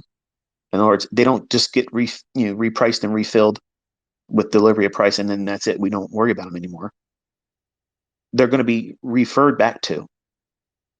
That low that was formed at 1003 and 1004 on the 1 minute chart on NASDAQ, the algorithm will refer back to that again, even though it made a lower low at 1030. So that low, it doesn't know. Listen to me. Okay. It's very important. The algorithm does not know how many orders are above or below any specific level. It doesn't need to know. Human nature is that's where the orders are going to go, because that's where you're all trained to put them. So the price goes right back down to it again, because the fact that we didn't take out that 15,547 even level, there is liquidity resting below that. It doesn't know how many orders are there. It just knows that it has not purged that area yet. It's called handshaking. Okay.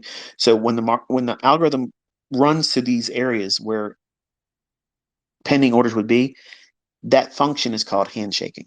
So the price is offered at that level. So that way, orders that would be there, it has no understanding or awareness of how many orders there are, but it goes there to permit the opportunity for liquidity to pair willing buyers with willing sellers. That's the handshaking aspect of it.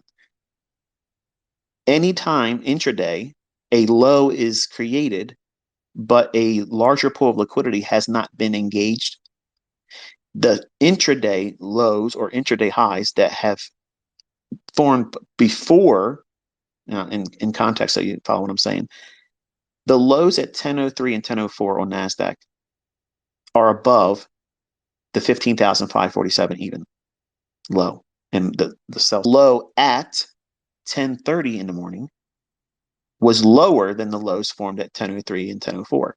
That's a given. But it did not engage the 15,547 even level or below it. So what the algorithm will do is it's inside the range. What range am I talking about? The 1030 low and the 934 high. So it's going to look back through that range and refer to where are the swing lows.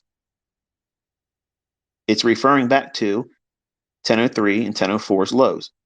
Sell side's going to be there. Why? Because it's coded to refer back to the 15,547 not being engaged, and it repriced to a short-term premium at what? 10:48 a.m. at a fair value gap I told you live in this Twitter space to have on your chart. Then it sold off to some random level. What PD array did it drop down into at 10:58? It's reverting back to inside the range an old low that would be utilized for anyone that would be long and trusting the 15,547 low as support. It's advanced, I know. How would you know that? Experience. You'll get it too. So anyway, the sell-off just from 10:48 to 10:58, that's 10 minutes in duration. And from, what is it, we'll call it 614. 15,614 to just bump the low at 1002, or 1003 rather. The low comes in at 578. So what's that? 14. There's about 25 or so, 25 handles, just in that drop. If you can find a way to get comfortable with taking 20 to 25 handles out of NASDAQ once or twice a week, that is enough. Really, you can do it just once a week, and that's plenty. And you don't have to be right about where you ultimately think it's going to go. As long as it gives you range,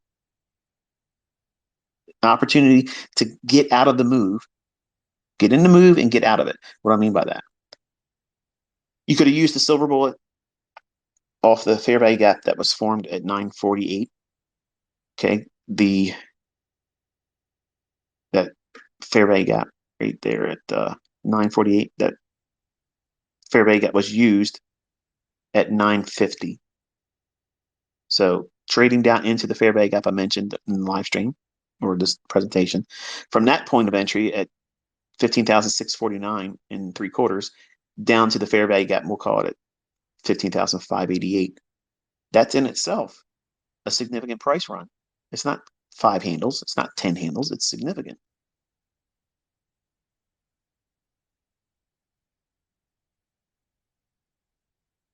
Using that same fair value gap on the 1 minute chart for NASDAQ and the high formed at 10:17 a.m. today, aiming for the lows of 10:03 and 10:04, will we be below that sell side? If you sold short at the inversion fair value gap at 644 even, and then rode it down to the low at 578, think about how many handles that is. And it does not need to get to the 15,547. That draw is like a magnet. Okay. That's how we're using liquidity. That's how we're using premium or discount inefficiencies. It's a catalyst to anticipate price going to that level. If you take a strong magnet, maybe you did this like I did as a student in school.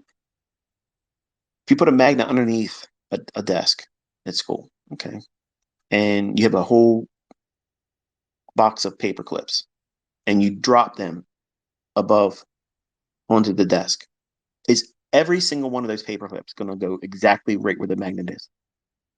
No.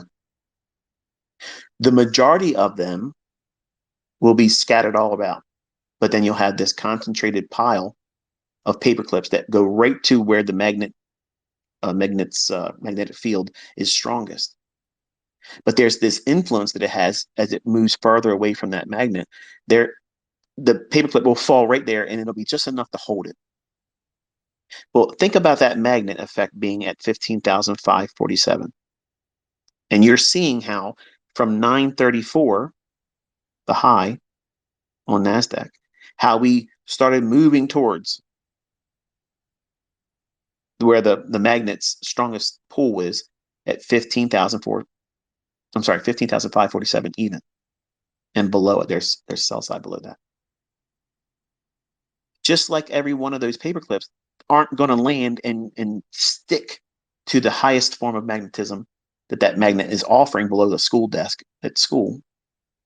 You're going to have this spread out array of paper clips that just fell, not randomly. It's being influenced by the magnetic waves of that magnet. The same thing's going to happen in price action.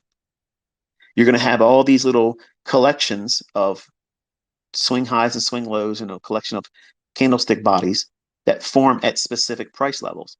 These price levels, the inversion fair value gap, the fair value gap, and the ones I talked about live here, those are those distant magnetic field levels, just like in the same example or analogy I'm using for in a real world. If we take a magnet and you drop paper clips on top of a wooden desk, the magnet's going to draw and influence every paperclip within its field of influence. And we're seeing that same cause and effect in price delivery, but not randomly. So you can't see where those arcs are in the field of magnetism that magnet may be utilizing, like orbits, okay? The influence of how far away from the magnet it can be strong enough to hold or influence a metal object that's light in weight. Well, price, it's going to react, but gravitate to this source of magnetism. And liquidity is that magnetism. The effects of how fast we get there, that's a variable. And that variable is understood based on the economic calendar, time of day, and what we have done in the present range.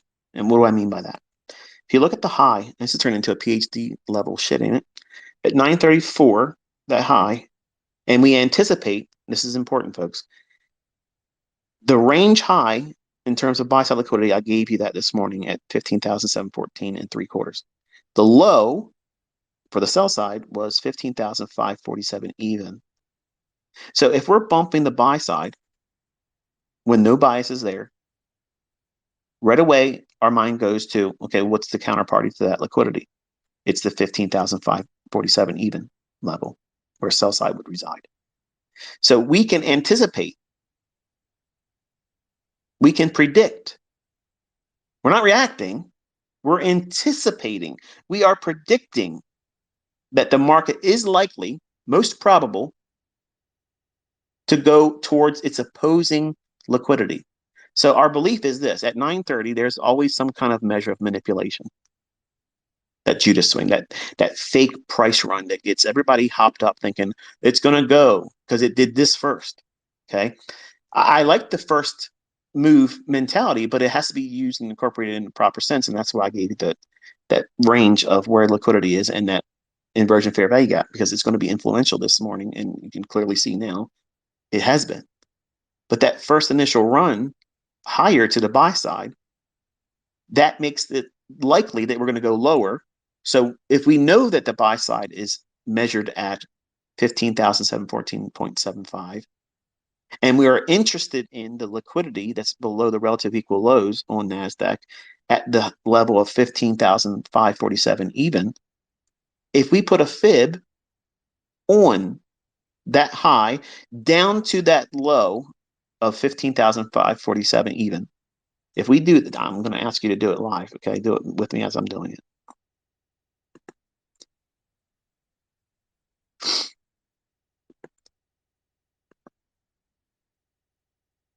Make sure you put your quadrants in.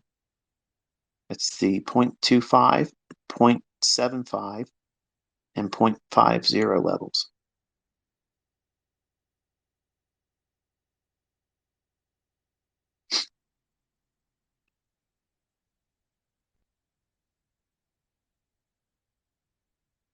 Okay, you should have them on there by now.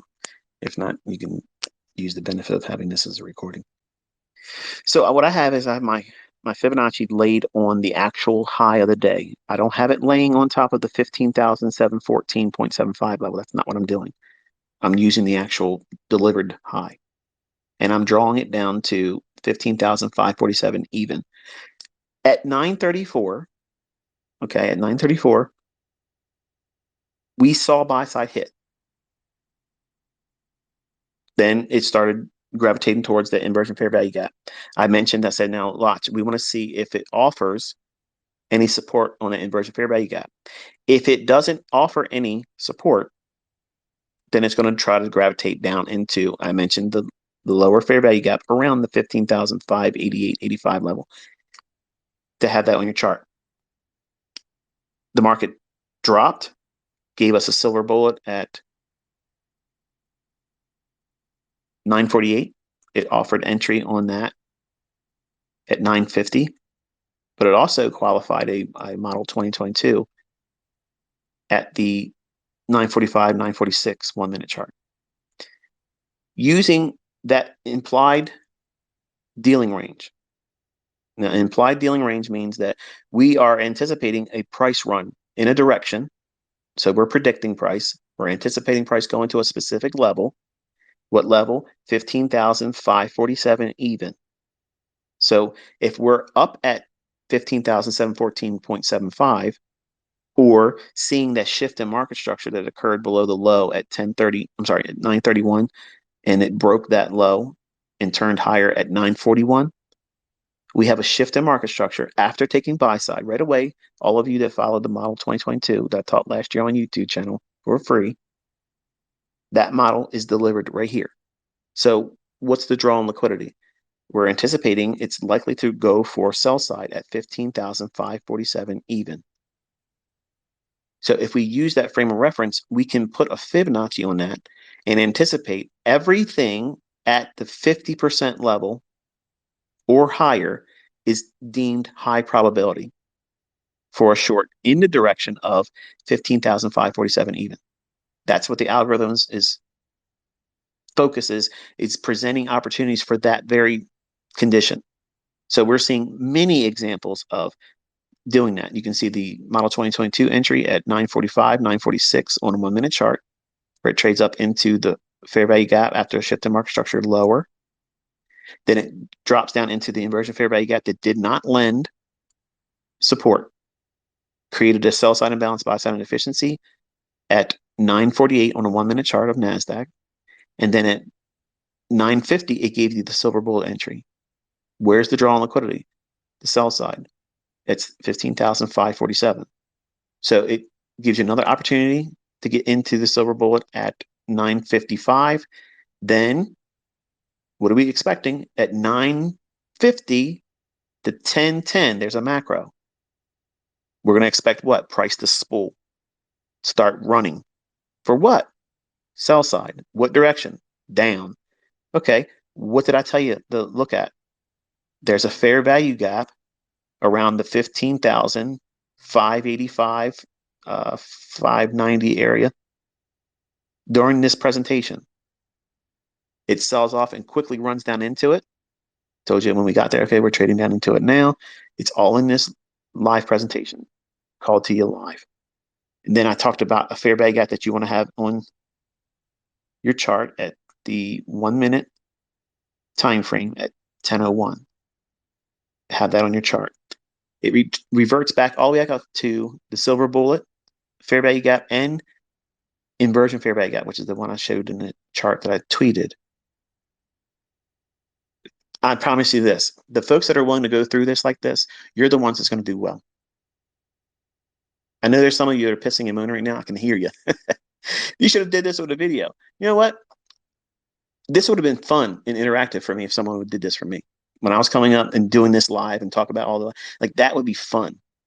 Before TV, it was everybody sat around a radio and they had to listen, and they used the imagination of character, development that was audibly shared in storytelling, but your mind could paint far better pictures than any Marvel movie would have done. This learning approach right here, it may not suit you right now, but it will force you to go into the charts instead of just Netflix and chill with ICT. That's not it. You got to go in and literally dissect everything that is available to you.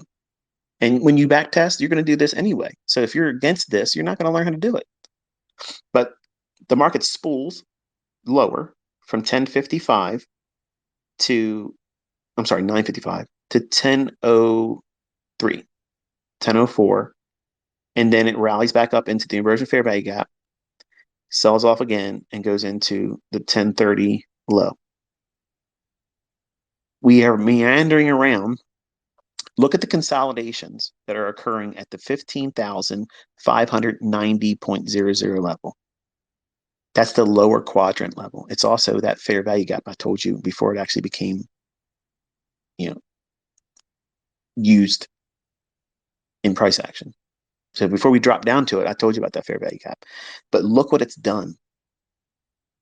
It's around the lower quadrant of the range between today's 934 high to the 15,547 low that we were referring to as sell side liquidity. That's the relative equal lows from to the left of your chart. We have one reaction at that level at 1003, 1004. Then price finds use of that lower quadrant at 15,590. I'm using the Fibonacci level of 0.25. It works that level at 1034, 1035. at 1040, then trades above it to the fair value gap I mentioned on the 1 minute chart to have that on your chart. Then it gravitates lower, sweeping the lows that were formed at 1003 and 1004. Then it rallies back above and then finds support at that same lower quadrant and the fair value gap. Took the buy side that's resting above 10:48 a.m. up to a high that did not return to the inversion fair value gap, but it made enough of a price run without trading with a bias. I'm sorry, trading without a bias rather. You can use all these points of liquidity, back and forth trading. But I want you to know that even though that there's opportunities to go long in here, it's better, it's more appropriate for you to filter those out and look for the shorts until we're proven that the 15,547 is not a factor for today. Now it's at 11:25 right now. So the market's been trading for almost 2 hours. I am questioning the sell side still below 15,547. It does not mean it has to be delivered. It doesn't mean I'm going to be right. I'm just suggesting to you that going through the rest of today, study and see if this market wants to gravitate down there. It may not want to do it before lunch ends. It may do it during lunch. It may not do it at all today. Okay. But going through the motions, you can see how we had multiple entries at the 50% of that Fibonacci on the dealing range from the 934 high to the implied dealing range low of 15,547. Multiple shorts were offered. 15,547 did not get breached, but it still offered many opportunities to get short and take handles out of the marketplace. 20, 25, 100, 70.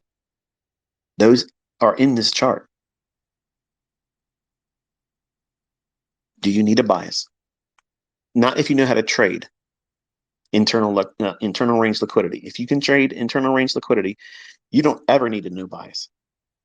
It's advantageous that you do, because otherwise you wouldn't anticipate trending days. And when trending days come, you will get burned trying to trade intraday volatility. Perfect example, like I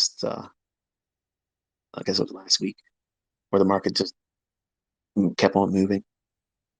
Or was it this week? My mind's a little blurred right now. But where I saw a lot of people complaining how the market went up to where we thought it was going to go, the volume imbalances on the weekly chart. But there wasn't a whole lot of entries. There was a lot of entries, but not as many as you're used to and accustomed to seeing. So if you're trying to trade without a bias, it's something that can be done. But I don't want you to think that, well, let me just avoid trying to be good at picking bias or draws on liquidity because I can't do it right now. So, that's not wasting any time. I'll just be the trader that trades without a bias while you don't know how to trade, and you're going to hurt yourself. So I want you to take what I'm saying and measure it with common sense.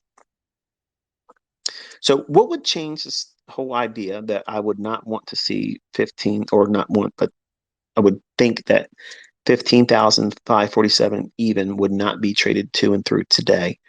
If we go above the inversion fair value gap, okay, and we treat 15,670 and trade above that. In other words, at 15,670 or 15,665 thereabouts, if it's using that as support and starts rallying above and takes out the entry that was used for the 2022 model that I was outlining this morning here on this Twitter space. In other words, it takes out the 945 swing high. Then we're most likely not going to be even considering that sell side, and then they'll be leaving it intact. With that being the case, if it does in fact do that, then I would be really interested in seeing an opening higher on Sunday, gap higher, making an attempt to try to fill that gap and start moving higher. That's how I'd use that information. I would not try to carry anything over the weekend, and I'm not saying that you should go long. I'm not saying you should go entering short here. So everything I'm saying here, I'm giving you context that way. Nothing in this presentation can be taken out of context. So you understand what I'm saying, what would cancel this, what would I look for going forward the rest of the day? Here's one for you. Um, I like the idea that we're going lower as long as we stay below that inversion fair value gap, basically, is what I'm getting at. So as long as that orange shaded rectangle that I put on that chart and tweeted to you this morning, that you should have on your charts already annotated, as long as we're below that, my mind is thinking that we're going to try to at least try to make a sweep below that 15,547. Am I expecting a lot of downside below that? No, but I just think that that would be reasonable to trade down there. And if it doesn't, if it just stays in consolidation between the high and the low that's already formed today, it wouldn't surprise me either. Because I haven't changed my stance with this being primarily bullish. So I'm not trying to coax you into, oh, we're in a bear market, even though we were looking for sell side right when it was about to deliver the very day, and we've been going down since. So twist the knife, ICT, twist the knife. Anyway, I'm not sure what you got out of the day, but I felt like I needed to talk. So I'm glad I did. I feel clean now. It's like therapy for me. So this is I guess the part that I'm not saying I'm going to be on Twitter post November, but if I put something up, in any capacity, it would probably be something like this, where maybe SoundCloud, something to that effect, where I'm kind of encouraging you because a lot of you are upset knowing that I'm not going to be as active. It's actually better for you. It's better for you to not have this many engagements with me because you have so many things to study and so many things to discover about yourself. And every time I present something or produce something new, you're going to want to go to that and not spend the required time in what has been taught already, which is more than enough. Yeah, you have way more than any one person would need to find profitability in trading any asset class, except crypto, because I can't co-sign for that one. But I have students that swear by it. So you have no real excuse not to engage it and study it and discover yourself. And don't rush it. Don't try to put a deadline on it. And if you do those types of things, I mentioned here today, you will avoid failing. You will lose money. You'll have periods of drawdown that you'll have to correct and get out of, like any other trading approach. You're going to have that.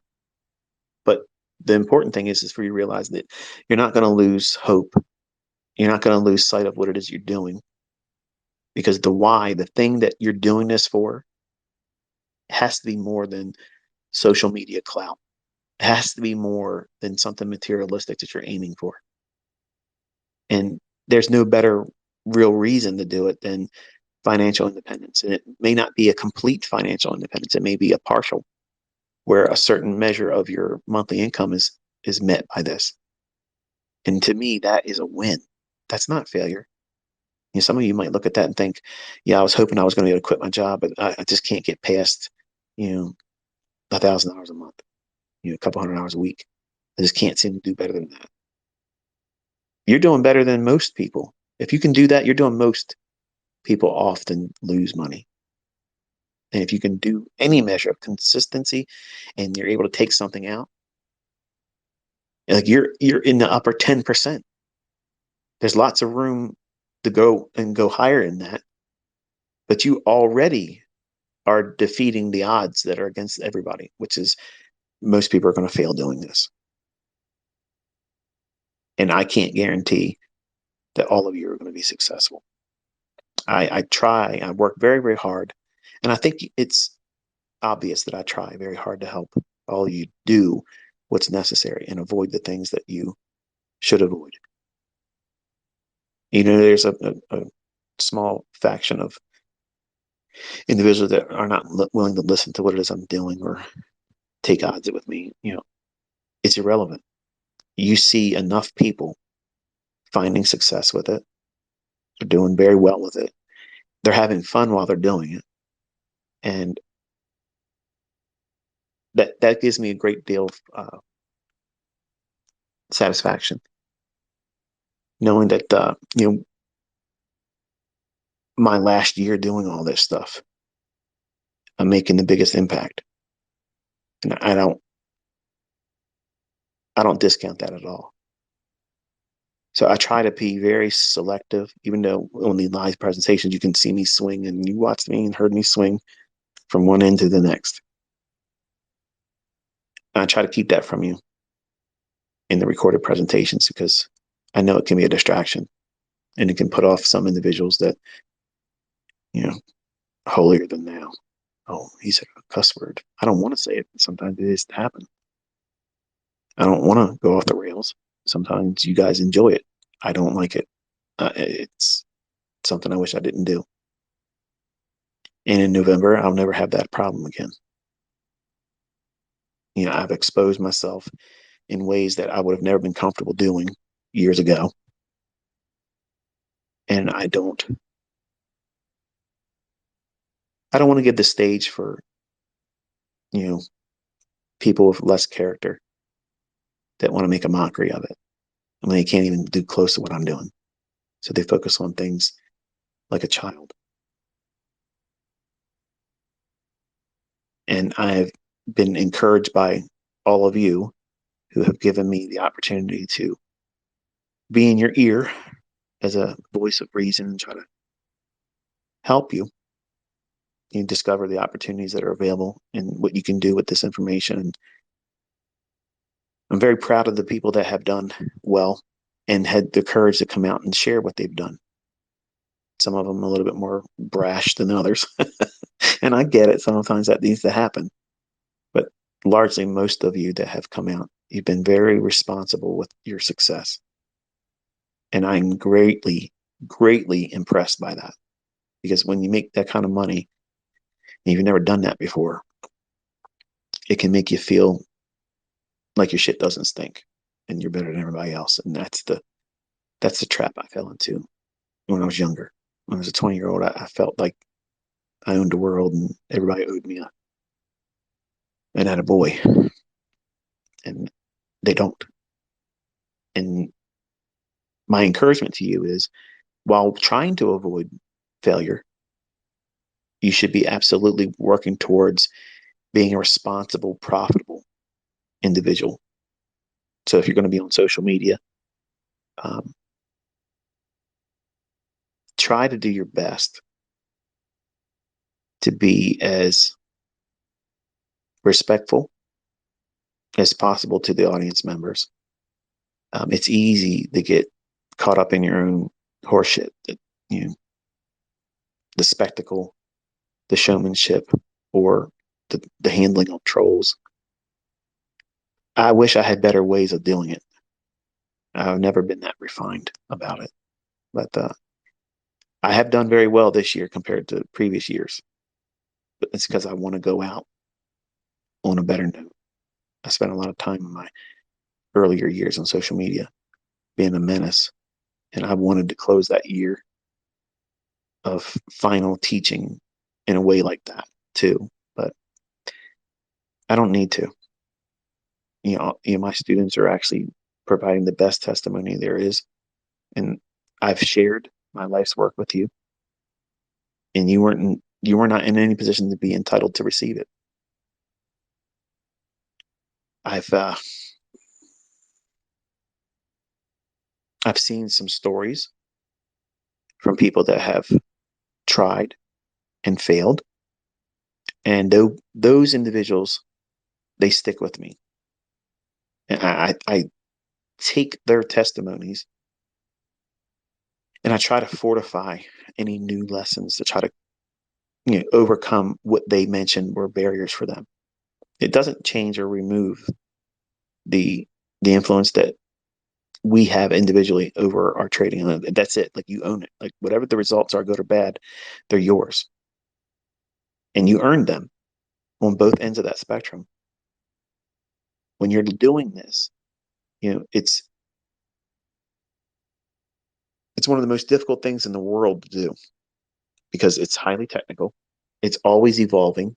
Risk is always there, and you're dealing with yourself. And if you make it harder by allowing other people into the experience, whether it be your family members, your social media friends, or other people, it compounds the difficulty. So I try to coach you and remind you that you don't need to make this an Olympic feat. You don't need to be a Truman Show experience where people get to watch everything that you do, failing, falling on your face, finding yourself making money, doing withdrawals, resetting your accounts, all that stuff. You're inviting much more that's necessary, or even what should be even considered. It's bad enough, trying to find yourself in this and weed out all the problem things that you're going to have as a trader, because we all have them. And I've been open with you. I have things that I can't overcome, even as a believer. Yes, I know God can say it's gone and I don't have it, but for whatever reason, it stays with me. So it's not easy for me to be a mentor. It's not. It's very, very difficult. It's one of the most difficult things I've ever done, because I have so many people around the world that have expectations of me, high regard for me, and I'm trying to do my best. And even though I may do a really good lesson and I may read your comments, and I see all your comments on the YouTube channels, videos I'm putting up, it looks like the comment section is open, and I got like 2,500 people saying, first, why am I the only comment? There's other people commenting, but that's just for me. It's like you sending a text message to me. I can see it. I see all of them. I read them all the time. And I appreciate the encouragement. And when you say, I'm not sure if you see this, I see it. And I thank you for the time that you give me those little small feedbacks. And I see the trolls too, and you make it easy for me to filter you out.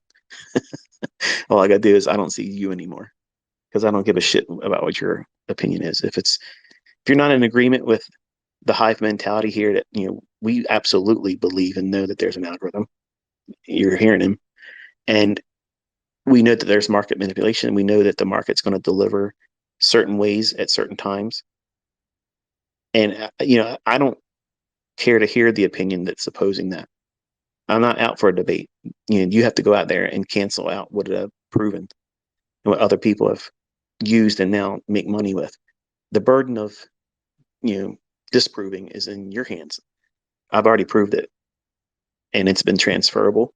Other people were able to use it and see it, anticipate it, predict it, and it's just a fascinating thing. Like I can't wait to take my hands off the wheel in November and watch how all of you develop. And I know there's going to be mutants in this group that's going to try to become, rebels, and they're going to say I'm a, piece of shit because I didn't teach this, and they're going to pretend they knew something all along. It's all kinds of stuff like that's going to come out. I don't care. I don't care. I'm growing older. My life is going to be spent doing things that I enjoy away from the marketplace. I don't need the trade. I don't need to do any of this anymore. And when I'm done, I'm comfortable. I'm satisfied that I taught everything to the best of my ability. And there's no future anything. Whatever I put out in those books is going to solidify that I'm the author of all this stuff. And that's the final reference and talking point on it. And anything else you need to find is this, study what you have your hands on. I don't want to be on your talk show. I don't want to be in your teaching circuits. I don't want to be on tour with your things. I don't want to be on your podcasts. I don't want to be interviewed. I don't want any of that stuff. And it's not because I'm wanting to be rude to you. I want to diminish. I don't want to be going up. I want to hit 1 million subscribers. That's a bucket list thing I wanted when I first put a YouTube channel out. If it goes beyond that, whatever. But I don't want to be a celebrity. I don't want to be in the limelight. If I did, trust me, I would be all over the place, face everywhere, and talking and being on this one and that one's thing. I don't want to be. And I get offered every single day. I don't want it. So if you're thinking about and contemplating contacting me, or you want to be able to email me, you want my email address to ask that question, listen to me. I don't want to do that. It's not about image. I don't want to be in front of the spotlight. November, I'm done. And you'll have all the freedom and time to invest in what it is I shared with you. And I'm looking forward to seeing what you do with it. All of you. It's not selfish of me to do this. You should want me to do this because I've spent my entire life doing it. And I'm looking forward to being with my family, away from all this stuff. I'll still be looking in, but I'm just not going to be this accessible. Everything will still be up. You can watch it and study it, and everything will be there. But I'm not going to be engaging all of you like this. Truth be told, I'll be watching things on social media quietly, but I won't be allowed to do anything online, let's just say it that way. But it'll be interesting and fun, I'm sure. Look at the fair value gap at 10:01 on the 1-minute chart of NASDAQ. Okay, I mentioned that this morning during the live presentation. We worked off of the run, almost going up into that inversion fair value gap. The high formed at the 1-minute candlestick at, give me here, 11:32. So the 11:32 high, it ran out the buy side above 11:11. We went down, created a fair value gap at 11:33, and then we rallied up into it at 11:37. So that's a institutional order flow entry drill and a volume imbalance, or I don't know if that's a volume. My eyes are failing me here. Yeah, it's a small little volume imbalance between the candles at 11:33 and 11:34. It fills a volume imbalance and institutional order flow entry drill at the 1-minute candlestick at 11:37, just a few moments ago. And then we consolidated around the 10:01 fair value gap and then dropped down into the fair value gap I gave you on the 5-minute chart around the 15,590-ish area. Look where the bodies of the last 3 candles are. So look at the body close at 11:44, and in that small little candle body at 11:45, and then the low of 11:46, 1-minute candle. It's respecting that fair value gap. And then we're inside of a fair value gap at 11:43. So I would want to see it move energetically lower from here. If not, we're going to consolidate and probably run the buy side at 15,650 going into lunch. So it's kind of like the last ditch attempt for the morning session going into lunch. If it doesn't drop here, my expectation would be during lunch, it'll probably want to clear up all that smooth buy side. It's at the low quarter or quadrant of that inversion fair value gap. But I haven't lost my interest in that 15,547 yet. But I did lose interest in staying on here. So I have to go grab something to eat and take Bailey for a walk. Real quick, I had a guy ask me the picture I showed of my boxer at the bottom of my stairway in my house. That's Bailey. That's not Bella, by the way. Bella is, she's gone now. But Bailey is outside my door. I can hear her down here whimpering. She wants me to spend time with her. She has no idea what's about to happen next Thursday. We have 2 boxers delivered to us, 2 females, and she's going to lose her mind. I just hope she treats them nicely because between Bella and Bailey, Bailey was always a little bit more brutish. She beat up Bella a couple times, and I'm hoping that she accepts these 2 little ones. She's always been motherly with her toys, like even when Bella's been gone. And she treats her toys like little puppies. She carries them all to her bed and she lays with them and stuff. So I'm hoping that she'll mother these 2 and not try to kill them. But I'm gonna have my hands full starting next Thursday with that too. So at any rate, I'm gonna close. Have yourself a very pleasant day and enjoy your weekend. This is the I guess the Saturday shotgun just done on Friday because I have a weekend of my family and my wife poolside. So I probably won't have the opportunity to do this again. And I needed to talk to y'all to get it off my chest. So I've had fun today. And if you didn't have fun, I apologize. And hopefully you got something from the discussion. If not, sorry. It was more therapy for me than you. Until I'll talk to you next time.